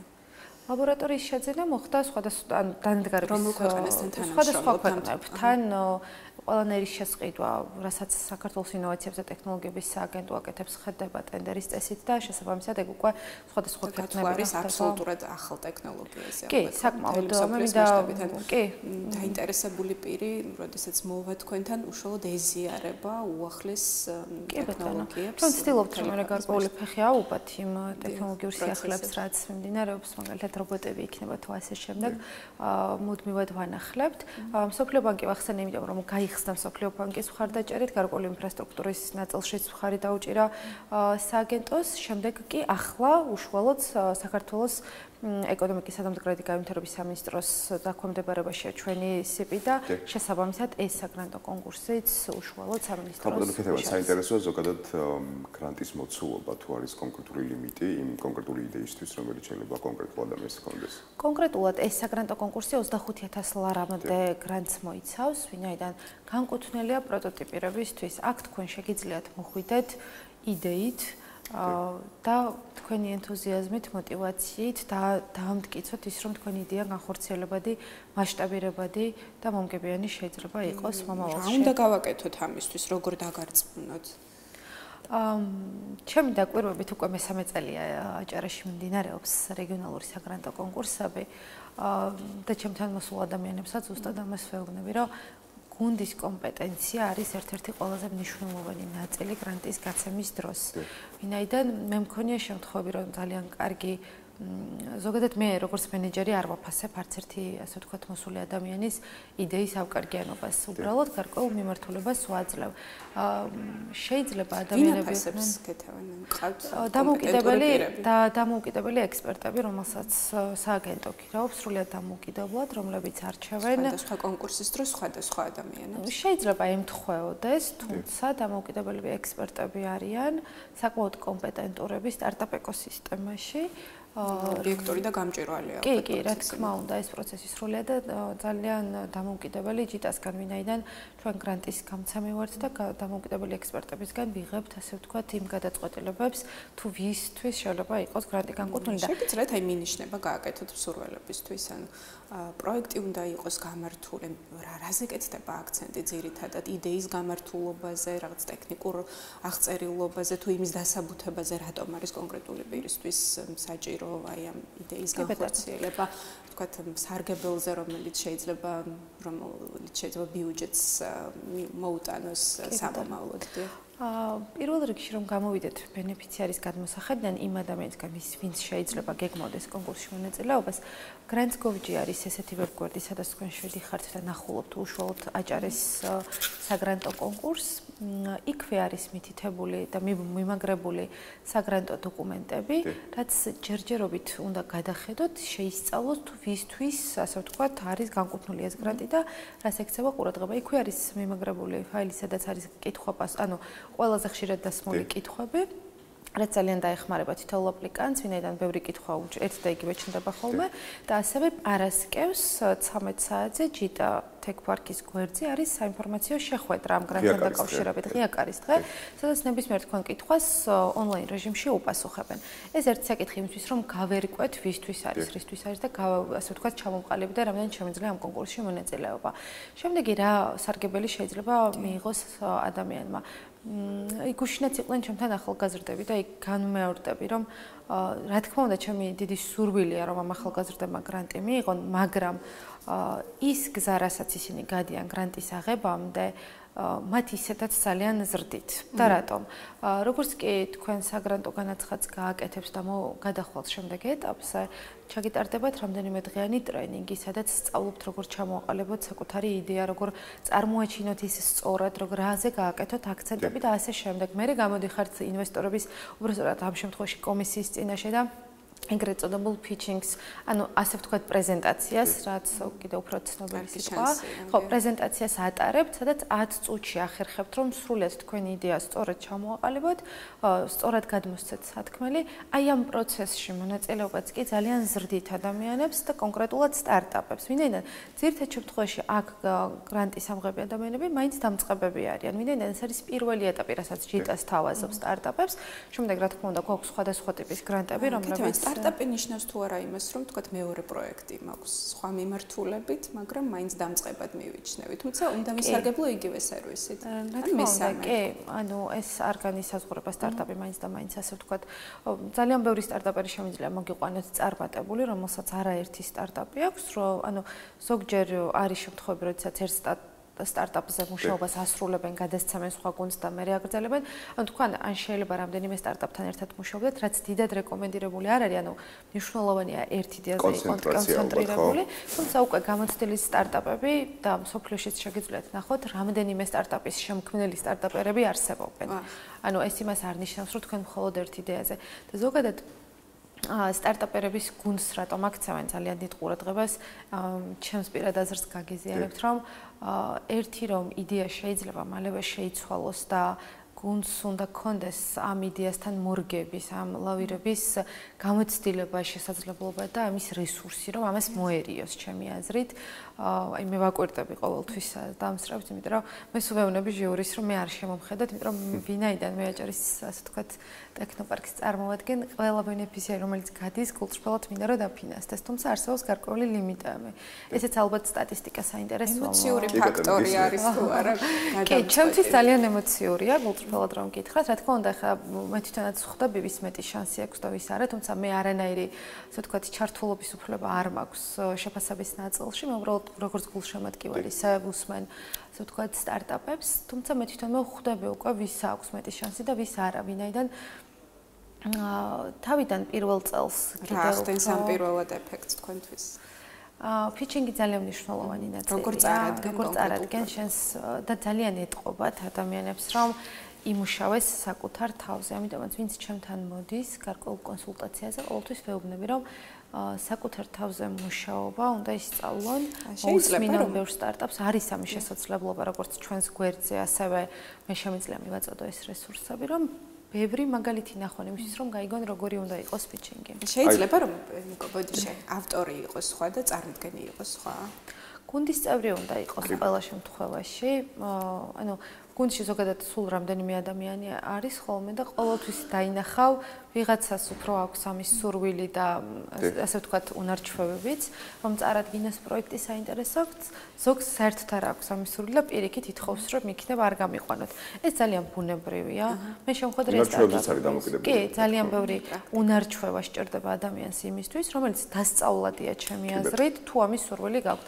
უბრალოდ არსებობენ ადამიანები, რომლებსაც დიდად არ სურთ ამის დასწავლა და ამ შემთხვევაში თქვენ გუნდში უნდა ყავდეთ ისეთი ადამიანი, რომელიც ამ ყველაფერს შეძლებს და გააკეთებს. მე თითქმის შეუძლებელი მგონია, მე ვიყო პროექტის ავტორი შემქმნელი და უბრალოდ თქვენ გთხოვოთ, რომ მოდი შენ წარადგინე ჩემი პროექტი. ეს ანუ არც გამოდის. ხო, ენთუზიაზმი ძალიან მნიშვნელოვანია სტარტაპში ჩემი აზრით და როგორც კი დავინახავ, რომ ენთუზიაზმით მოდის ადამიანი, თქვენ არ ვიცით დაიჯერებს თუ არა, მაგრამ ხშირად მქონია შემთხვევა, რომ ენთუზიასტი ადამიანი მოდის, რომელსაც იდეა არ აქვს, მაგრამ უნდა ამ ეკოსისტემის ნაწილი გახდეს და ისინი ყოველთვის პოულობენ თავის ადგილს ამ ეკოსისტემაში. კი, ჩვენც ვეხმარებით რა გარკვეული პროექტები ჩვენთან არსებობს, სადაც პირობითად ავიღოთ ტექნოლოგიური კვირეული, სადაც თქვენ ერთი კვირის განმავლობაში სწავლობთ STEM-ის მიმართულებებს, ელექტროინჟინერიას, საზღვაო ინჟინერიას, მაგალითად რა თემატიკაც გქონდა აღებული და მენტორებთან ერთად იწყებთ გარკვეულ იდეებზე მუშაობას, გენერირებას. მე იქ ხო გუნდის სხვა წევრებიც არსებობენ და ამასობაში ჩნდება გარკვეული იდეა, რომლის ნაწილიც შეიძლება იყოს შენც და დაიწყო გარკვეულ სტარტაპში. ეს აუცილებლად მნიშვნელოვანი შესაძლებლობა არის და მიხარი რომ ამაზე აქცენტი გააკეთეთ. გარკვეულწილად თქვენი საუბრიდან გამომდინარე მე მომეცა გარკვეული ფილტრი თუ როგორ შეიძლება მოვიპოვოთ ნინო მე და შენ ის გრანტი რომელსაც ხელის ხამ პროცესს ვსაუბრობთ ვინაიდან თქვენ ახსენეთ რომ ესე იგი მნიშვნელოვანი არის გუნდურობა და მნიშვნელოვანი ასევე სპიჩინგი და ეს ორი მნიშვნელოვანი კრიტერიუმი არსებობს მოკლედ გარდა სხვა კრიტერიუმებისა როგორც იდეის ნაწილში ასევე გუნდური მუშაობის და უკვე სპიჩინგის თუ როგორ მიაწოდებთ ესე იგი პროექტს ხო აი ორ კომპონენტზე გავაკეთებდი კიდე აქცენტს ძალიან მნიშვნელოვანია საწყის ეტაპზევე გუნდი ხედავდეს საკუთარი იდეის მასშტაბირების პოტენციალს. ანუ ხშირად მოდიან ჩემთან ადამიანები და მეუბნებიან რომ რაღაც ისეთი იდეის განხორციელება სურთ, რომელიც აჭარაში არ არის. კი ბატონო, შეიძლება ამით დავიწყოთ, თუმცა თქვენს იდეას უნდა გქონდეს იმის პოტენციალი, რომ აჭარის შემდეგ სხვა რეგიონში იქნება ეს საქართველოს სხვა რეგიონები თუ ქვეყნის გარეთ, ამის პოტენციალი თქვენ იდეას გააჩნდეს. სტარტაპ ეკოსისტემის მთავარი, ასე ვთქვათ, მიზანიც ეს არის, რომ ამ იდეას გქონდეს მასშტაბირების პოტენციალი და კონკრეტულად ამ კონკურსში ძალიან მნიშვნელოვანი არის რეგიონთან, ასე ვთქვათ, კავშირი. ამიტომაც თუ თქვენი იდეა, ასე ვთქვათ, რომელიც გაქვთ, ფიქრობთ, რომ არის ინოვაციური, აქვს მასშტაბირების პოტენციალი, აქვს კონკრეტულად აჭარის რეგიონთან განკვეული კავშირი, ამ შემთხვევაში იმერეთი და გურიაც არის გამოცხადებული, შეგიძლიათ მიიღოთ საგრანტო კონკურსში მონაწილეობა 12 მარტამდე. კი ბატონო, ცუდი ესეთი უცნაური სიტყვა უნდა გამოვიყენო, ფაქტობრივად გამოგტყუეთ ყველა ეს მნიშვნელოვანი ინფორმაცია, რომელიც თქვენ მაყურებლისთვის იქნებოდა საინტერესო, როგორც იმ შემთხვევაში თუ კი მათ აქვთ განსაკუთრებული ინოვაციური იდეა და როგორ შეიძლება მოიტანოთ თქვენამდე ისე, რომ მათი ეს ზრსვლა თქვენსკენ იყოს უფრო მარტივი, ვინაიდან გქონდეთ უკვე გარკვეული მონახაზი. თქვენ სტატისტიკაზეც საუბრობდით, ბარემ სტატისტიკაზეც დავკონკრეტდეთ, რას გულისხმობდით და შემდეგ უკვე ალბათ ნელ-ნელა დაგებშდებოდეთ. სტატისტიკაზე მინდოდა მეთქვა ისეთი რამ, რომ ხშირად დაინტერესებთ ადამიანებს აი რამდენი პროექტი გაიმარჯვებს. წინა გამოცდილებიდან მესამე ტარდება, როგორც გითხარით უკვე. წინა გამოცდილებიდან საკმაოდ ბევრი განაცხადი მივიღეთ პირველ წელს და ზრდა გვქონდა მეორე წელს ორმაგი განაცხადი მივიღეთ, რაც ძალიან მნიშვნელოვანი იყო ჩემთვის როგორც მენეჯერისთვის. შესაბამისად პირველ წელს დაფინანსდა 6, მეორე წელს 7 პროექტი. წელს აი ალბათ დამოკიდებულება დაითვისეთ, რაც იყო განთვალისწინებული. კი, რა თქმა უნდა. 25000 ლარი გადაეცემა თითო აპლიკანტს. ეს არის საერთო ბიუჯეტი რამდენია? საერთო ბიუჯეტი მთელს, ასე ვთქვათ, გურია აჭარაზე და იმერეთზეა გადანაწილებული და დამოკიდებულია პროექტების ხარისხზე. შეიძლება ამ სამ, ასე ვთქვათ, რეგიონში მოხდეს გადათამაშება, სადღაც 5 დაფინანსდეს, სადღაც 7 და ასე შემდეგ. თუმცა ძალიან მნიშვნელოვანი кейსი უნდა გითხრათ, ანუ აი ამას ვიტყვი და დავასრულებ. რეალურად 25000 ლარის შემდეგ სტარტაპებს აქვთ შესაძლებლობა მოიპოვონ 150,000 ლარიანი გრანტი, ჰქონდათ ამის შესაძლებლობა წინა წლებში. და ჩვენ შარშან 2 პრეცედენტი შევქმნით დაჭარაში, როდესაც სტარტაპერმა სრულ საწყის ეტაპზე აიღო 25,000 ლარი, შემდეგ ძალიან ბევრი იმუშავეს და აიღეს 150,000 ლარის. კი, აი ჩემთვის კიდევ ერთხელ ვიმეორებ, როგორც რეგიონის მენეჯერისთვის, ყველაზე წარმატებულ ნაწილად ეს მიმაჩნია, ვინაიდან სტარტაპები აქ იბედებიან, პირველ რიგში ჩნდებიან და იზრდებიან და არ ჩერდებიან და მე ძალიან ბევრი სტარტაპის მაგალითი შემიძლია მოგიყვანთ, უბრალოდ აი თუ ჩვენ გავზომავთ ამ წარმატებას. ხო, ბევრი მახსენდება, უბრალოდ აი ეს გრანტის მიღების ნაწილი ძალიან კარგად ზომავს ამ სტარტაპების ზრდას, ვინაიდან 25,000 ლარს თუ ჩვენ პროტოტიპირებისთვის გავცემთ, 150,000 ლარი უკვე მასშტაბირების ნაწილზე ბევრად უფრო მნიშვნელოვან აქცენტებს აკეთებს და გეხმარებათ თქვენ დიდ ბაზარზე გახვიდეთ. შესაბამისად, უფრო პროდუქტის გაუმჯობესებაზეა ორიენტირებული. რითი ზომავთ, ანუ წლიდან წლამდე გამოყოფილი თანხის რაოდენობის ზრდით ზომავთ აქტუალობას კონკრეტულად სტარტაპისთვის? არა, მე ასე არ ვზომავ, უბრალოდ მაგალითი მოგიყვანეთ. ესე თუ ის აგრანტო პროექტი. საგრანტო პროექტის წარმატებულობა განისაზღვრება თვითონ იმ სტარტაპების ზრდაზე და იმაზე თუ რა ინვესტიციებს მოიპოვებენ. თქვენ იცით, რომ საქართველოს ინოვაციების და ტექნოლოგიების სააგენტოს მთავარი მიზანი არის, რომ ასე ვთქვათ, საწყის ეტაპზე დაეხმაროს სტარტაპებს და ამისთვის აძლევს მათ გრანტს. თუმცა, ჩიტაში ძალიან მნიშვნელოვანია ის ნაწილი, რომ ჩვენ მუდმივად ვეხმარებით მათ შემდეგ ინვესტორებთან კომუნიკაციაში და ინვესტიციების მოზიდვაში. ზოგადად სტარტაპების წარმატება ალბათ ასე იზომება. დიახ, ხო, პრინციპში მარტივად შეგვიძლია ტოლობა დავსვათ, ვინაიდან რაც უფრო მეტი გრანტია, მით უფრო მეტად წარმატებულია სტარტაპიც და რაც უფრო მეტად წარმატებულია, მით უფრო მეტად აქვს შესაძლებლობა, რომ შემდეგ გამიგოს. მხოლოდ ინვესტიციებზეც არ შეიძლება საუბარი, ალბათ თუ სტარტაპის წარმატებას ვზომავთ, ალბათ გაჩნია რა პროდუქტია, მომხმარებლებზე არის ორიენტირებული და მასშტაბურობა, რომელიც ჩვენ უკვე აღვნიშნეთ თავიდანვე. არაერთი სტარტაპი ახლა ბათუმიდან, რომელიც ბათუმში გაჩნდა, უკვე მაგალითად ერთი შემიძლია მოგიყვანთ მაგალითი, რომ ინგლისის და ისრაელის ბაზარზე ცდილობს გასვლას და დაწყებული აქვს ეს მოლაპარაკებები და აი ჩემთვის ვფიქრობ, რომ წარმატების საზომად ზუსტად ეს შეგვიძლია ჩავთვალოთ. რა პროექტია კონკრეტულად დაგვიზუსტეთ? ეს პროექტი, რაც კონკრეტულად ახლა ვახსენე, ეს არის MedAdvisor Pro, მაგალითად, რომელმაც ჯერ აიღო 25,000 ლარი, შემდეგ 150,000 ლარი. ეს არის სამედიცინო სექტორში Booking.com-ის მსგავსი მომსახურება, რომ ანუ თქვენ შეგეძლიათ ცხოვრობდეთ, მაგალითად, შეიძლება ცხოვრობდეთ ისრაელში და გინდოდეთ სამედიცინო, რაც ძალიან ხშირია, რომ იცოდეთ სამედიცინო ტურიზმის განვითარება, შეიძლება გინდოდეთ გარკვეული კოსმეტოლოგიური ან სხვა მიმართულების სამედიცინო სერვისის მიღება საქართველოში და შეგიძლიათ სრულად ზედმეტი ადამიანების ჩარევის გარეშე აპლიკაციის მეშვეობით დაჯავშნოთ სრული ტური საქართველოში ამ აპლიკაციის მეშვეობით. ანუ საქართველოში სამედიცინო ტურიზმის განვითარებას უწყობს ხელს რა მაგალითად? კი ბატონო, დიახ.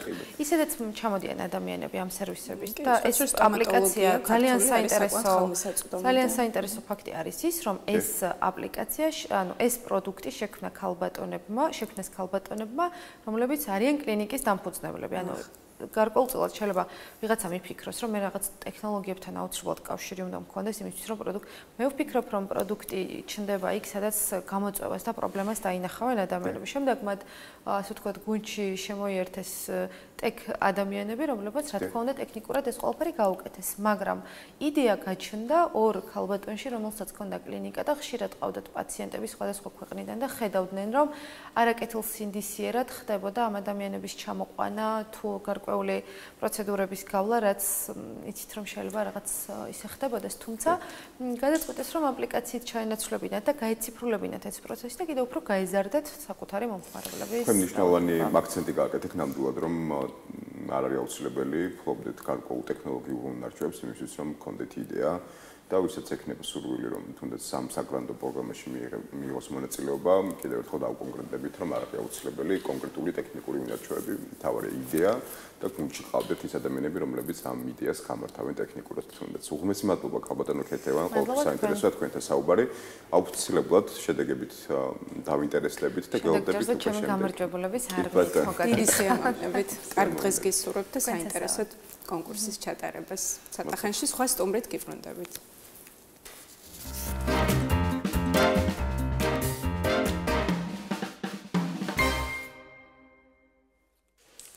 ესე იგი სტივ ჯობსის იდეაც თავის დროზე იყო სტარტაპი და ჩვენ ვიცით როგორი აღიარება და პოპულარობა ჰპოვა მან მთელ მსოფლიოში მოგვიანებით მიუხედავად იმისა რომ გუნდში ხშირად იყო განხეთქილება და აზრთა სხვადასხვაობა ისინი მაინც ახერხებდნენ საერთო ჯანსაღი აზრის გარშემო გაერთიანებას და ეს არის ალბათ ერთ-ერთი მთავარი ნიშანდობლივი პროცესი ცოცხალი ჯანსაღი განვითარებაზე ორიენტირებული გუნდურობისა, როდესაც ადამიანებს შეუძლიათ იკამათონ და ამ კამათში, თუნდაც საკმაოდ მწვავე კამათში გამოიტანონ საღი აზრი თუ როგორ განავითარონ კონკრეტული პროდუქტი ან იდეა, რაც მათ აერთიანებს.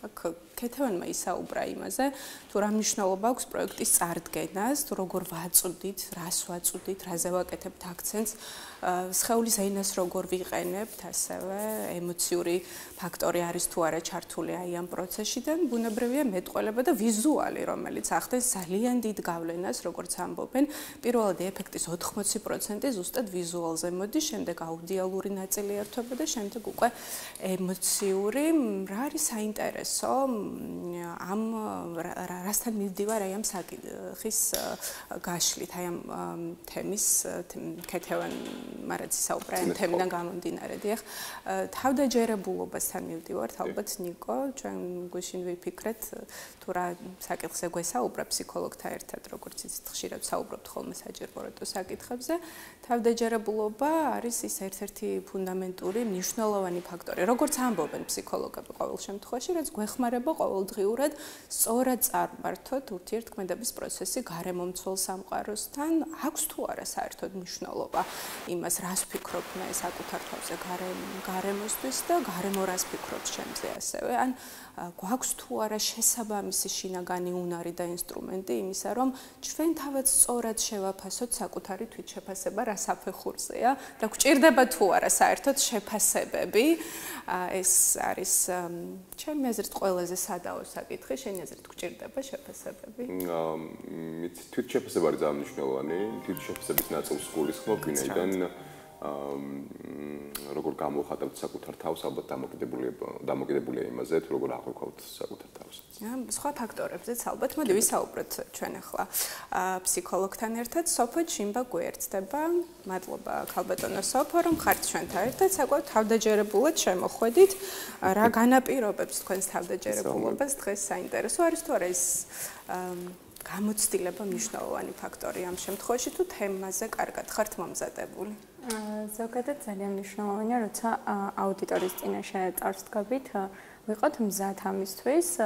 ну, რა თქმა უნდა, ახლა წინასწარ არ ვიცით, ჩვენ რა კითხვებს დაგვისვამენ და როგორ წარიმართება პროცესი, თუმცა, ასე ვთქვათ, ყოველთვის უნდა ვიყოთ მზად, როცა წარსდგებით აუდიტორის წინაშე, უნდა ვიყოთ თავდაჯერებულები, აი სწორად აღნიშნეთ, რომ არავერბალური კომუნიკაცია ზოგადად ძალიან დიდი მნიშვნელობა ენიჭება და ძალიან დიდი პროცენტული წილი მოდის სწორად არავერბალურ კომუნიკაციაზე. ან თუ ჩვენ ახლა ისე თავჩაღუნული ვისაუბრებთ და აი ჩვენი მზერა აცდება, ასე ვთქვათ, ერთმანეთს, რა თქმა უნდა, ესე ვთქვათ, ბევრისთვის შესაძლოა ეს იყოს შესამჩნევი, რომ მე ძალიან, ესე ვთქვათ, მორიდებულად ვარ, რაღაცნაირად შიშის განცდა მეუფლება და ამას ძალიან დიახ, ხალხულობაც არსებობს, რა თქმა უნდა და მეც მქონია მსგავსი შემთხვევები, როცა პირველად ჰეშტეგი იყო თორცდები გადაცემაში რომ მომიწვეს, ესეთი მოკლედ არ დავასახელებ ახლა ადამიანს, თქვენთან მიყავდა ეგ გადაცემა. და მოკლედ ძალიან დავკომპლექსდი იმ კუთხით, რომ ერთ-ერთმა ადამიანმა მითხრა, რომ ანუ შენი მაგალითი რატო მოიყვანიო, იმიტომ რომ შეიძლება ვიღაცას არ აინტერესებდეს და მართლაც ძალიან ანუ ცოტა მეწყინა არ დავასახელებ ამ ადამიანს. არა, წამყვანმა არა. უბრალოდ არ დავასახელებ, ესე ვთქვათ, სამეგობრო წრიდან მოკლედ ერთ-ერთმა ადამიანმა, რომელიც ну, კარგი არის რა რაღაც შენიშვნებს ყოველთვის ვიღებ, თუმცა ძალიან ცუდი არის რა რაღაც პირველი გამოსვლა იყო, ესე ვთქვათ, ჩემი და რაღაცნაირად ეგეთი შეფასება პირველად ძალიან მეწყინა. აი თქვენ საუბრობთ, უნდა ვიყოთ თავდაჯერებული. ეს უნდა საიდან უნდა მოვიტანოთ და როგორ უნდა გავხდეს თავდაჯერებული საინტერესო. ზოგადად ყველაფერი მომდინარეობს ღრმა ბავშვობიდან და ამას ესე ვთქვათ აღზრდას ძალიან დიდი მნიშვნელობა აქვს. ასევე იმ პერიოდს, რომელსაც ჩვენ გავდივართ პატარაობიდან, ესე ვთქვათ ბაღის ასაკიდან, მოზრდილ ასაკში, სკოლის ასაკში, ესე ვთქვათ და ძალიან ზოგადად ძალიან დიდი მნიშვნელობა აქვს არაფორმალურ განათლებას. ვინაიდან ჩვენ როცა ასე ვთქვათ, მხოლოდ სასკოლო ჩარჩოებში არ ვართ მოქცეული და სკოლის მიღმა სხვა აქტივობებით ვართ დაკავებული, ეს კიდევ უფრო მეტად გოზრდის ჩვენ პიროვნულად და უფრო ძალიან ბევრ უნარს ვივითარებს. ამას მადლობა რომ ეს ახსენეთ, იმიტომ რომ ეს თქვა მნიშვნელოვანი პასაჟიერი, ვინაიდან ჩვენ ხშირად ვსაუბრობთ, არაფორმალურ განათლებას. შეფასება იწყება სკოლაში. გარდა იმისა, რომ დაბადების მომენტიდან პირველი ვინც გვეგებება, ეს არის ჩვენი მშობელი, სიცხეს ჩვენ შეფასებას, ხშირად გვეუბნება ძალიან კარგ სიტყვებს, ეს ალბათ სასარგებლოც არის, იმიტომ რომ სიტყვა არის კონკრეტული ენერგიის მატარებელი, რომელიც აისახება აუცილებლად ჩვენ შინაგან სამყაროზე და ასევე გარეგან სამყაროზე, სხვა სამეცნიერო ურთიერთქმედებაც არის, ჩვენი სხეული შედგება 80% წყლისგან და ვიცით, რომ წყალი იმუხტება იმ ენერგეტიკით და ასე შემდეგ. სკოლა არის ის პირველი ინსტიტუცია სერიოზული, ბაღში არ ხდება ხოლმე ძირითადად შეფასება, სადაც იწყება კონკრეტული ქულებით, აკადემიური მოსწრების თუ ცოდნის შეფასება მოსწავლეების შემთხვევაში და ხშირად იყო ჩემს ბავშვობაში მაგათად ოროსნის ფენომენი, იყო ხუთოსნის ფენომენი, ახდენს თუ არა ეს შემდგომში გავლენას ადამიანზე, მის შემდგომ ცხოვრებაზე, თავდაჯერებულობაზე და ასე შემდეგ და საჭიროა თუ არა გადაიხედოს ეს მეთოდი, როგორ ფიქრობთ თქვენ? ზოგადად მასა პირველ, მეორე, მესამე კლასებში ახლა ეს ქულებით შეფასება არ ხდება და ძალიან სწორი არის. ძალიან სწორი არის ეს, იმიტომ რომ ესე ვთქვათ, ნიშანზე ორიენტირებულები არ იყვნენ ბავშვები და ამასთან დაკავშირებით, რა თქმა უნდა, მიმდინარეობდა მუშაობა, მაგრამ ნიშანი აუცილებელი არის, რა თქმა უნდა, რაღაც мотиваცია ჩვენც უნდა გქონდეს, რომ ვისწავლოთ არა იმისთვის, რომ ნიშანი მივიღოთ, რა თქმა უნდა, ცოდნა დაგვრჩეს, თუმცა ძალიან მნიშვნელოვანია ის, რომ რაღაც ჯილდოს სახით მივიღოთ ჩვენ. ასევე ძალიან მნიშვნელოვანია ასე ვთქვათ, შემეცნების კუთხით პედაგოგები, რა თქმა უნდა, ხშირად არის შემთხვევები, მე ძალიან ბევრი მაგალითი მახსენდება ამასთან დაკავშირებით, ახლა მე სკოლაშიც მუშაობ და ხშირად ყოფილა ესეთ შემთხვევა, რომ ბავშვებს მოუმართავთ ჩემთვის და უთქვამთ, რომ აი დღეს კარგად მოვყევი გაკვეთილი, მაგრამ ანუ არც თუ ისე ძალიან კარგი მოსწავლეები რო არიან, ასე ვთქვათ, შეიძლება ზოგჯერ არაობიექტურად ხდებოდეს შეფასება და ათოსანმა, თქვა და ათოსანი, ასე ვთქვათ, რომელსაც ათოსანს ვეძახით, არ მოყვეს კარგად გაკვეთილი, მაგრამ მაინც მასწავლებელმა 9-იანი ან 10-იანი დაუწეროს, იმიტომ რომ ის არის 100-იანი. და იმასით იყო ხო, მაგრამ მოკლედ ეგეთი მიდგომა, რა თქმა უნდა, არ არის კარგი, იმიტომ რომ ეს ბავშვები, რა თქმა უნდა, აკვირდებიან, რომ დღეს კარგად მოვყევი, მაგრამ რატომ აი ქცევის გამო ხდება ხშირად სხვათა შორის ქულის დაკლება კიდევ და ეს არის არასწორი. არა მხოლოდ მოზარდებში ზოგადად კლიშეები და იარლიყები ზრდასრულ ადამიანებსაც აყენებთ ძალიან დიდ ეს ვთქვათ ნეგატიურ გავლენას. და შესაბამისად, როგორ ფიქრობთ, როგორ უნდა აირიდოს, ხო და როგორ უნდა დავიცვათ თავი კონკრეტული იარლიყებისგან და იმ კლიშეებისგან, რომელიც საზოგადოებაში არსებობს. ესეც არის ინდივიდუალური, ანუ თუ ჩვენ ესე ვთქვათ, გვინდა რომ აი ვიყოთ თავდაჯერებულები და თუნდაც თავიდან ავიცილოთ ეს პრობლემა, ჩვენ უნდა ვიყოთ დარწმუნებული ჩვენს შესაძლებლობებში. ანუ ჩვენ საკუთარ თავს უნდა ვუთხროთ, რომ ჩვენ ეს შეგვიძლია. დიალოგი საკუთარ თავთან არის გამოსავალი ამ შემთხვევაში. ანუ მხოლოდ ეგ არ არის გამოსავალი, უბრალოდ ერთ-ერთი ესე ვთქვათ მეთოდი, რის საშუალებითაც ჩვენ შეგვიძლია რომ მსგავსი რაღაცები ავირიდოთ თავიდან. ჩვენ ახლა იარლიყებს ვერასდროს ვერ მოვცილდებით, ასე რომ ვთქვათ, შეიძლება ვიღაცამ სხვა იარლიყი მიგვაკრას, ვიღაცამ სულ სხვა.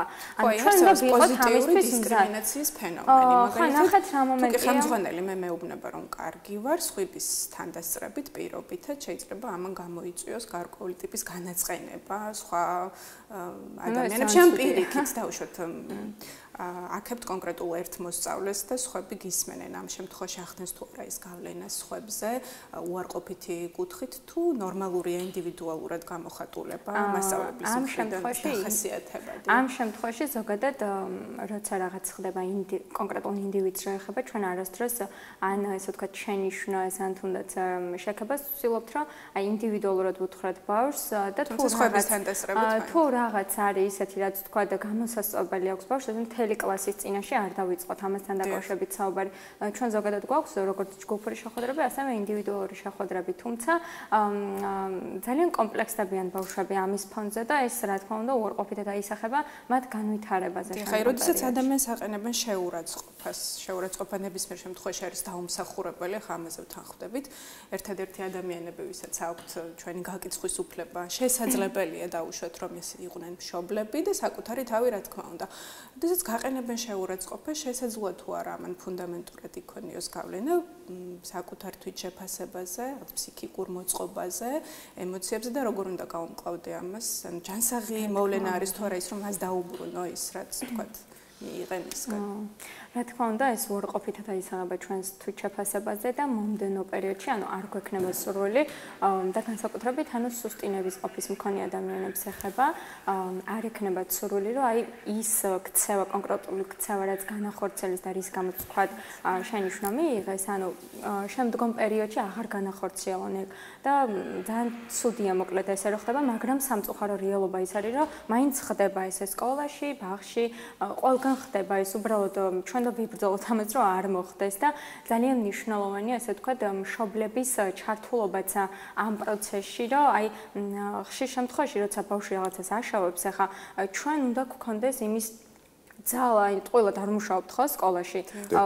თუ არ გვაქვს ნებისყოფა და თუ ყვირილზე და ესე კილზე ვიქნებით კონცენტრირებული, ახლა მაშინ გამოდის რომ ჩვენ გვჭირდება მხარდაჭერა, ჩვენ გვჭირდება დახმარება და არა ვთქვათ ბავშვებს. მიუხედავად იმისა, რომ მართლა ზოგჯერ შეიძლება იმდენად არასასურველ ქცევებს ახორციელებდნენ, ჩვენ ყველანაირი ესე თუ მოთმინების უნარი უნდა გქონდეს. ხო, იგივენაირად შეიძლება მსგავს ტოლობა გავავლოთ მშობლის ინსტიტუტთან მიმართებაშიც, ვინაიდან მშობლობა არ არის მხოლოდ ფიზიკურად იყო მშობელი, ამას გარკვეული მზადება სჭირდება და ალბათ შეგრძნება და მზაობა იმისა, რომ იყო მხარდამჭერი პირველ რიგში, ჩვენ გუშინ ვსაუბრობდით სხვა შორის წინასწარმეტთან გამახსენდა ესეთი ისტორია, როდესაც მაგალითისთვის ბავშვი ქუჩაში წაიქცევა და საკუთარ თავს რაღაცით დააზიანებს. მშობელი ხშირად მას ეჩხუბება. იგივე მაგალითი ჩვენს თავზე რომ ავიღოთ, რომ ჩვენ როდესაც საკუთარ თავს რაღაცას დაუშავებთ, ჩვენ დაუნებურად და ამის გამო კიდევ ჩვენ დავისაჯოთ, ალბათ ძალიან რთული მოსათმენი იქნება, ხო? და ხშირია შემთხვევები, როცა აი თუნდაც ონლაინ ვიზიტები ხშირად მაქვს აი ბოლო პერიოდის განმავლობაში და თუ ბავშვი აი ჩართვის პერიოდში უკვე ვატყობ, რომ ძალიან მოწყენილი არ აქვს სურვილი რომ ჩაერთოს თუნდაც აქტივობების განხორციელების დროს, ანუ მე ვცდილობ, რომ არა ვთქვათ დავაძალო იმ აქტივობების შესრულება, არამედ პირიქით გავანეიტრალო სიტუაცია და მას მივცე არჩევანის საშუალება, რომ აი რითი დავიწყოთ. ძალიან მარტივია, ხო? მე თუ ესე ვთქვათ დავაძალებ, მას საერთოდ არ მოუნდება არაფრის გაკეთება. განსაკუთრებით, როცა ონლაინ ჩართვას ეხება და პირისპირ შეხვედრის დროს, რა თქმა უნდა, უფრო მარტივია ამის კონტროლი, თუმცა ყოველთვის უნდა ვიყოთ, ესე ვთქვათ, მეგობრული დამოკიდებულება უნდა გქონდეს, ვინაიდან დობის ფაქტორს ძალიან დიდი მნიშვნელობა აქვს. ხშირი არის შემთხვევები, როცა ბავშვები ამბობენ, რომ თუნდაც ტელეფონის შემოწმება ხშირად ხდება დღეს მშობლების მხრიდან. და აი ტელეფონს როცა ვაძლევ დედას ყოველთვის უშლი შეტყობინებებს და ისე ვაძლევ და მშობელს ვუთხარი, რომ აი აზრი არ აქვს ესე გამორთმევას, იმიტომ რომ ეს ბავშვი არის მომზადებული ყველანაირად და მშობელი რა თქმა უნდა გასუფთავებულ ესე ვთქვათ სოციალურ ქსელს ამოწმებს. ამას სჯობს ესე ვთქვათ ვესაუბროთ ჩვენ შვილებს, დაველაპარაკოთ რა ტიპის მხარდაჭერა სჭირდებათ მათ, როგორი ურთიერთობა სურთ მათ მშობლებთან, იმიტომ რომ ხშირ შემთხვევაში არ ითვალისწინებენ მშობლები, ასე ვთქვათ, ბავშვების ინტერესებს. ეს იმას არ ნიშნავს, რომ ბავშვს რაც უნდა ყველაფერი ისე გავაკეთოთ, თუმცა ძალიან დიდი მნიშვნელობა აქვს, რომ გავითვალისწინოთ მათი სურვილებიც. და მოაქვთ თავს ჩვენი სურვილები გარკვეულწილად. რა თქმა უნდა, იმიტომ რომ ძალიან ხშირია შემთხვევები, განსაკუთრებით აი გარდატეხის პერიოდში, ასე ვთქვათ, უნდობლობის ფაქტორი, ეს კომპლექსები, ჩაკეტილობა, დეპრესიული ფონი, ასე ვთქვათ, ამას მივყავართ შემდგომ ხშირ შემთხვევაში სუიციდის მცდელობა. ალბათ პირველი მნიშვნელოვანი ფაქტორი არის ვაღიაროთ ის ჩვენს თანასწორად და არ გქონდეს რაღაცნაირი შეფასება თუნდაც რომელიც ტოლი შეიძლება იყოს სექსისტური განცხადებების ამოგარეთად, როდესაც ჩვენ ვადარებთ ფიზიკურ მოცულობას, ასევე ძალას და ხშირად ვეუბნებით, რომ მან უბრალოდ არ იცის. ბოდი შეიმინგის ნაწილი ალბათ, ხო, რაც საკმაოდ გავრცელებულია სამწუხაროდ ამ პერიოდში. აი ესე საწყის დაუბრუნდეთ ნინო. თითებს ხოლმე აი ადამიანის მიდრეკილება თქვა დასცინოს სხვას, გააკრიტიკოს სხვა ხშირად რაღაც ნეგატიური ემოციები გადასცეს და ასე შემდეგ. რაზე მიუთითებს პირად ტრავმაზე? ზოგადად დღეს ესე ხდება, რომ თუნდაც დაცინო, აი როცა დავცინით, თითქოს ხუმრობად ბრჭყალებში ხუმრობად მიიჩნევენ ამას სამწუხაროდ განსაკუთრებით პატარა ასაკის ბავშვები. თქვენ ცინიზმს და ირონიას გულისხმობთ? არა, დაცინვას თუნდაც რომ მაგალითად როცა აღნაგობასთან დაკავშირებით ან უბრალოდ ბრჭყალებში მეტსახელებს ვეძახით, ზოგს სიამოვნებს აქვს, ზოგს არ სიამოვნებს ხო და ძალიან ხშირია სკოლის სივრცეში განსაკუთრებით ეს შემთხვევები, როცა ვავნები, აი ნახე შენ ხო არ მოგწონს ეს სხვა სატოვებნები. ჩვენ თამაშობთ, ჩვენ ხუმრობთ ასე, მაგრამ ეს ხო არ არის სწორი. ძალიან მყინაულია ხშირად. იმიტომ რომ ჩვენ უნდა ვასწავლოთ სწორი, ანუ თამაში რა არის, დასვენების დროს როგორ უნდა ვითამაშოთ. ესე ვთქვათ, დასვენება როგორ შეიძლება რაციონალურად გამოვიყენოთ და არა ისე რომ ვთქვათ, ხელის მიკვრა თუნდაც ეგეთი რაღაცები ბავშვებს გონიათ რომ თამაშობენ, მაგრამ სინამდვილეში არ არის ეს თამაში. და ხშირ შემთხვევაში მოყვება ამას კამათი, ჩხუბი, შემდგომ მოკლედ საქმის გარჩევები ასე რომ ვთქვათ. საიდან მოდის ასეთი დამოკიდებულება საინტერესოა, საიდან იღებენ მაგალითს ბავშვები? ხო, განსაკუთრებით სურვილია რომ შვილი ღირსეულად მოიქცეს. რა თქმა უნდა და ხშირად ამბობენ მშობლებიც რომ აი მე ასეთი არ გამიზრდია, რატო იქცევა ასე, არ ვიცი, მაგრამ სამწუხაროდ აი მოკლედ სულ გვიწევს ამასთან დაკავშირებით საუბარი, რომ აი ესე ვთქვათ გაჯეტებთან ხშირი ესე ვთქვათ კონტაქტი არის ისეთი თამაშები, სადაც მოკლედ ხშირ შემთხვევაში ყოფილა ხშირად გადაცემება ამასთან დაკავშირებით, რომ აი თამაშიდან გამომდინარე ბავშვს თვითმკვლელობამდე მისულა და ეგეთი რაღაცები ძალიან ხშირად ხდება სამწუხაროდ. ამიტომ ჩვენ უნდა ვაკონტროლოთ ჩვენი შვილები რას უყურებენ, რა ტიპის ინფორმაციას იღებენ ტელეფონიდან, აი განსაკუთრებით TikTok-ზე. აი ხა მოსწავლე ამბობს, რომ მათემატიკის გაკვეთილზე არ მინდა დავალების დაწერა, იმიტომ რომ TikTok-ზე კარგად ხსნიანად და გავოცდი მართლა, იმიტომ რომ შეიძლება რაღაც კარგი ინფორმაციასაც ვიღებ და კარგია რომ იქიდან ვსწავლობ თქვათ მათემატიკას, მაგრამ როგორ შეიძლება რა ვთქვათ სკოლაში ვთქვათ უარი, იმიტომ რომ ვთქვათ სოციალურ ქსელში მე ვსწავლობ, ან ეს არ არის სწორი. ხო, გარკვეულწილად რაღაცნაირად თითქოს ახალი უბრალოდ ტრენდული გახდა. მაგალითად ჩვენმა ერთ-ერთმა რესპონდენტმა ასევე მოზარდმა გითხრა, რომ AI იგივე ხელოვნური ინტელექტი დღეს მისი ერთ-ერთი საუკეთესო მეგობარია, იმიტომ რომ ის ხშირად ეკითხება მას რჩევებს და ხშირად ღებულობს მისგან ასევე რჩევებს ადეკვატურს და ხშირ შემთხვევაში კარგი მეგობრის ფუნქციას ასრულებს.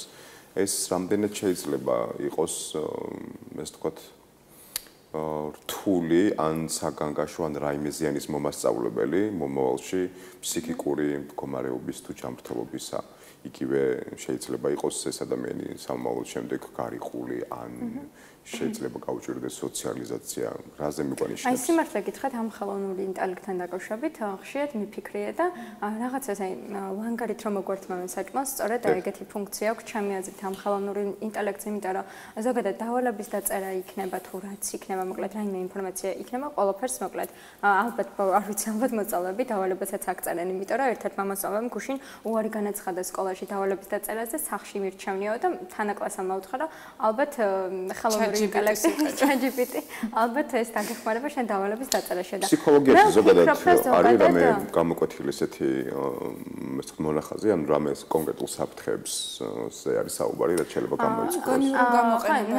ხო, ნახეთ, ანუ ყველაფერს აქვს ზღვარი, ხო? ანუ ჩვენ ახლა მთლად დამოკიდებული ესე არ უნდა გავხდეთ, რომ აი ხელოვნური ინტელექტი გადაგვარჩენს, არა, იმიტომ რომ ჩვენ აზროვნების უნარს ჩამოგვართმევს და ანუ ფიქრის საშუალება არ გვექნება, ანუ ყველაფერი გვექნება გამზადებული, ასე ვთქვა და ჩვენ თუ არ დავფიქრდებით, არ გავიაზრებთ ყველაფერს, რასაც ვაკეთებთ, ახლა თუ ჩავწერთ და ამოგვიგდებს ინფორმაციას, ანუ მე არ მივესალმები ამას და ზოგადად არ არის სწორი, იმიტომ რომ ზოგადად თუ ელემენტარულად აი თუნდაც რაღაც არ გაგვახსენდა, უნდა ვიფიქროთ იმაზე და გავიხსენოთ, იმიტომ რომ ამ დროს ვადუნოთ გონება ერთი სიტყვით. მომართვენება რამდენად არის თქვენთან საინტერესო ხშირი გარკვეულ ასაკში გულისხმობ მოზარდებს, ვინაიდან გარკვეულწილად ჩვენ საუბრობთ ნინო ბულინგზე, მათ შორის სკოლაში, ასევე სოციალურ ქსელში და იმ მნიშვნელოვან რაღაცნაირ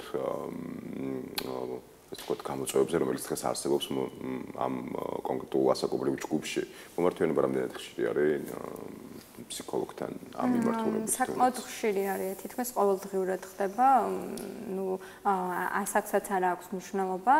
პირველი კლასიდან მოყოლებული, პირველ კლასელებში ახლა ცოტა ისეთია, რომ ვერ ხვდებიან ბავშვები მაინც მართლა თამაში გონიათ ეს ყველაფერი, თუმცა რა არის ძირითადი პრობლემა, რაზეც მოგმართავენ ხოლმე? ძირითადი პრობლემა არის, აი მას დამცინეს, ან თქვა რაღაცა მოკლედ თანაკლასელმა გააკეთა და მას ამან ეს მითხრა, ანუ ესე მოხდა მოკლედ და ხშირად არის ჩაშვების მომენტი. ამ დროს ვიწყებთ პირველ რიგში ესე ვთქვათ ინფორმაციის მოპოვებას, მხოლოდ ესე ვთქვათ ბავშვის მოწოდებული ინფორმაციიდან გამომდინარე არ გამოგვაქვს ჩვენ დასკვნა, ესე ვთქვათ ვესაუბრებით პედაგოგს, დამრიგებელს, იმას ალბათ ვინც უშუალოდ ამ პროცესში იყო ჩართული, იმ კონკრეტულ გაკვეთილს ატარებდა, შემდგომ მოსწავლეებს, რომლებიც ჩართული იყვნენ ამ პროცესში, რა თქმა უნდა, ინდივიდუალურად ხდება საჭიროებებიდან გამომდინარე კონკრეტული кейსის განხილვა და თუ საჭიროება მოითხოვს, რა თქმა უნდა, ჯგუფშიც ხდება განხილვა, თუ ბევრი ადამიანი იყო ჩართული ამ პროცესში. მშობლის ინფორმირებაც რა თქმა უნდა, მშობლის რეაქცია როგორია? ხშირ შემთხვევაში აი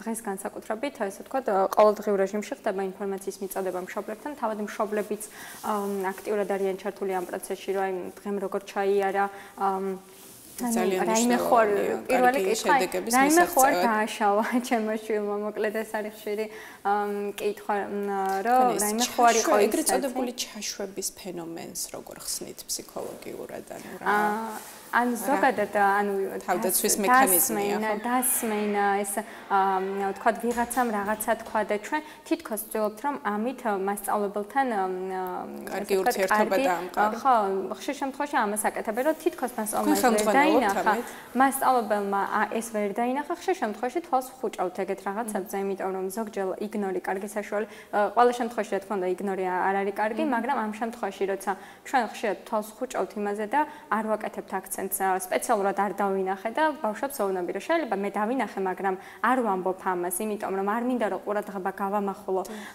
იმ დეტალზე რომ თქვა ჩაუშვა და შეიძლება ინდივიდუალურად განვიხილო ეს საკითხი ამ ბავშვთან რომ ესე თქვა ეს არ იყოს სასაუბრო თემა დღის სასაუბრო თემა და უფრო სხვა დეტალებზე გავამახვილოთ ყურადღება ვიდრე ის რომ ინდივიდუალურად რაღაც მოხდა და ჯგუფში განვიხილოთ ეს საკითხი თუ რა თქმა უნდა ზოგადად ვისაუბრებთ კი მაგრამ უბრალოდ იმ შემთხვევაში კონკრეტულ ბავშვზე არ მინდა რომ გავაკეთო აქცენტი არა მესმის აბსოლუტურად მოკლედ ვფიქრობ რომ საინტერესოდ ვისაუბრეთ რა კი ბატონო სოფოი დადებითი თვით შეფასება როგორ ჩამოვიყალიბოთ ყოველდღიურად თუ არსებობს რაიმე ხერხი ხრიკი ან რაღაც კონკრეტულ დროს როდესაც ვფიქრობთ რომ ახლა შემოძახება ძალიან სჭირდება ჩვენს თავებს რა თქმა უნდა ძალიან მნიშვნელოვანია კონდეს ესე ვთქვათ ზომიერი თვით შეფასება დადებითი თვით შეფასება ადეკვატური თვით შეფასება და როგორც უკვე აღნიშნე ძალიან დიდი მნიშვნელობა აქვს ესე ვთქვათ მოვუსმინოთ საკუთარ თავს ის ნაკლი ესე ვთქვათ რომლის გამოსწორებაც შესაძლებელი არის ჩვენ გამოვასწოროთ და ის ნაკლი რომელსაც ვერ გამოვასწორებთ უბრალოდ შევეგუოთ ცოტა ისეთი ნათქვამია მაგრამ რაღაცებს უნდა შევაგოთ გამოსწორება უნდა ალბათ აუცილებელი აღმოჩენა და შემდეგ ამის მიღება რომ ჩვენ გვაქვს ნაკლი ჩვენ შეგვიძლია გქონდეს რა თქმა უნდა ასევე მხარდაჭერა სოციუმიდან იმიტომ რომ ხშირ შემთხვევაში ეგეც ძალიან მოქმედებს მოკლედ ჩვენს თვით შეფასებაზე შეიძლება ძალიან კარგი თვით შეფასება გქონდეს მაგრამ არ ვაფასებდეთ საკუთარ თავს შესაფერისად და მე ხშირად მithქვამს ადამიანებისთვის ეს რომ შენ უფრო მეტი ხარ ვიდრე ასე ვთქვათ გონია რომ თუმცა ჩემი დაკვირვებით გულწრფად რომ გითხრათ არასრულფასოვნების გრძნობასთან შეგრძნებასთან ერთად ყველაზე რთული ადამიანები არიან ვისაც გადაჭარბებული თვით შეფასება აქვთ იმიტომ რომ მათთან კომუნიკაცია კიდევ უფრო მეტად რთულია ვიდრე არასრულფასოვნების შეგრძნების მქონე ადამიანები. ეგეც თავდაცვის ერთ-ერთი მექანიზმია და ბუნებრივია დაძლევადია იმ შემთხვევაში თუ კი მეტი ემპათია გვექნება, მოკლედ ნუ ვესვით ქვებს ერთმანეთს, ჩვენ ადამიანები ვართ, არ არის მნიშვნელოვანი იყოს სრულყოფილი, მნიშვნელოვანია იყო ნამდვილი ისეთი როგორიც ხარ. დიდი მადლობა სოფოჩინბას. ფსიქოლოგი იყო ჩვენი სტუმარი, კეთილდღეობას გისურვებთ, კარგ ურთიერთობებს, მედგრიმლს და პოზიტიურ დღეს აბა შევხვდებით რამდენიმე დღეში. ხვალ დიდი შესვენება ისო პირველ საათზე აბა კარგად.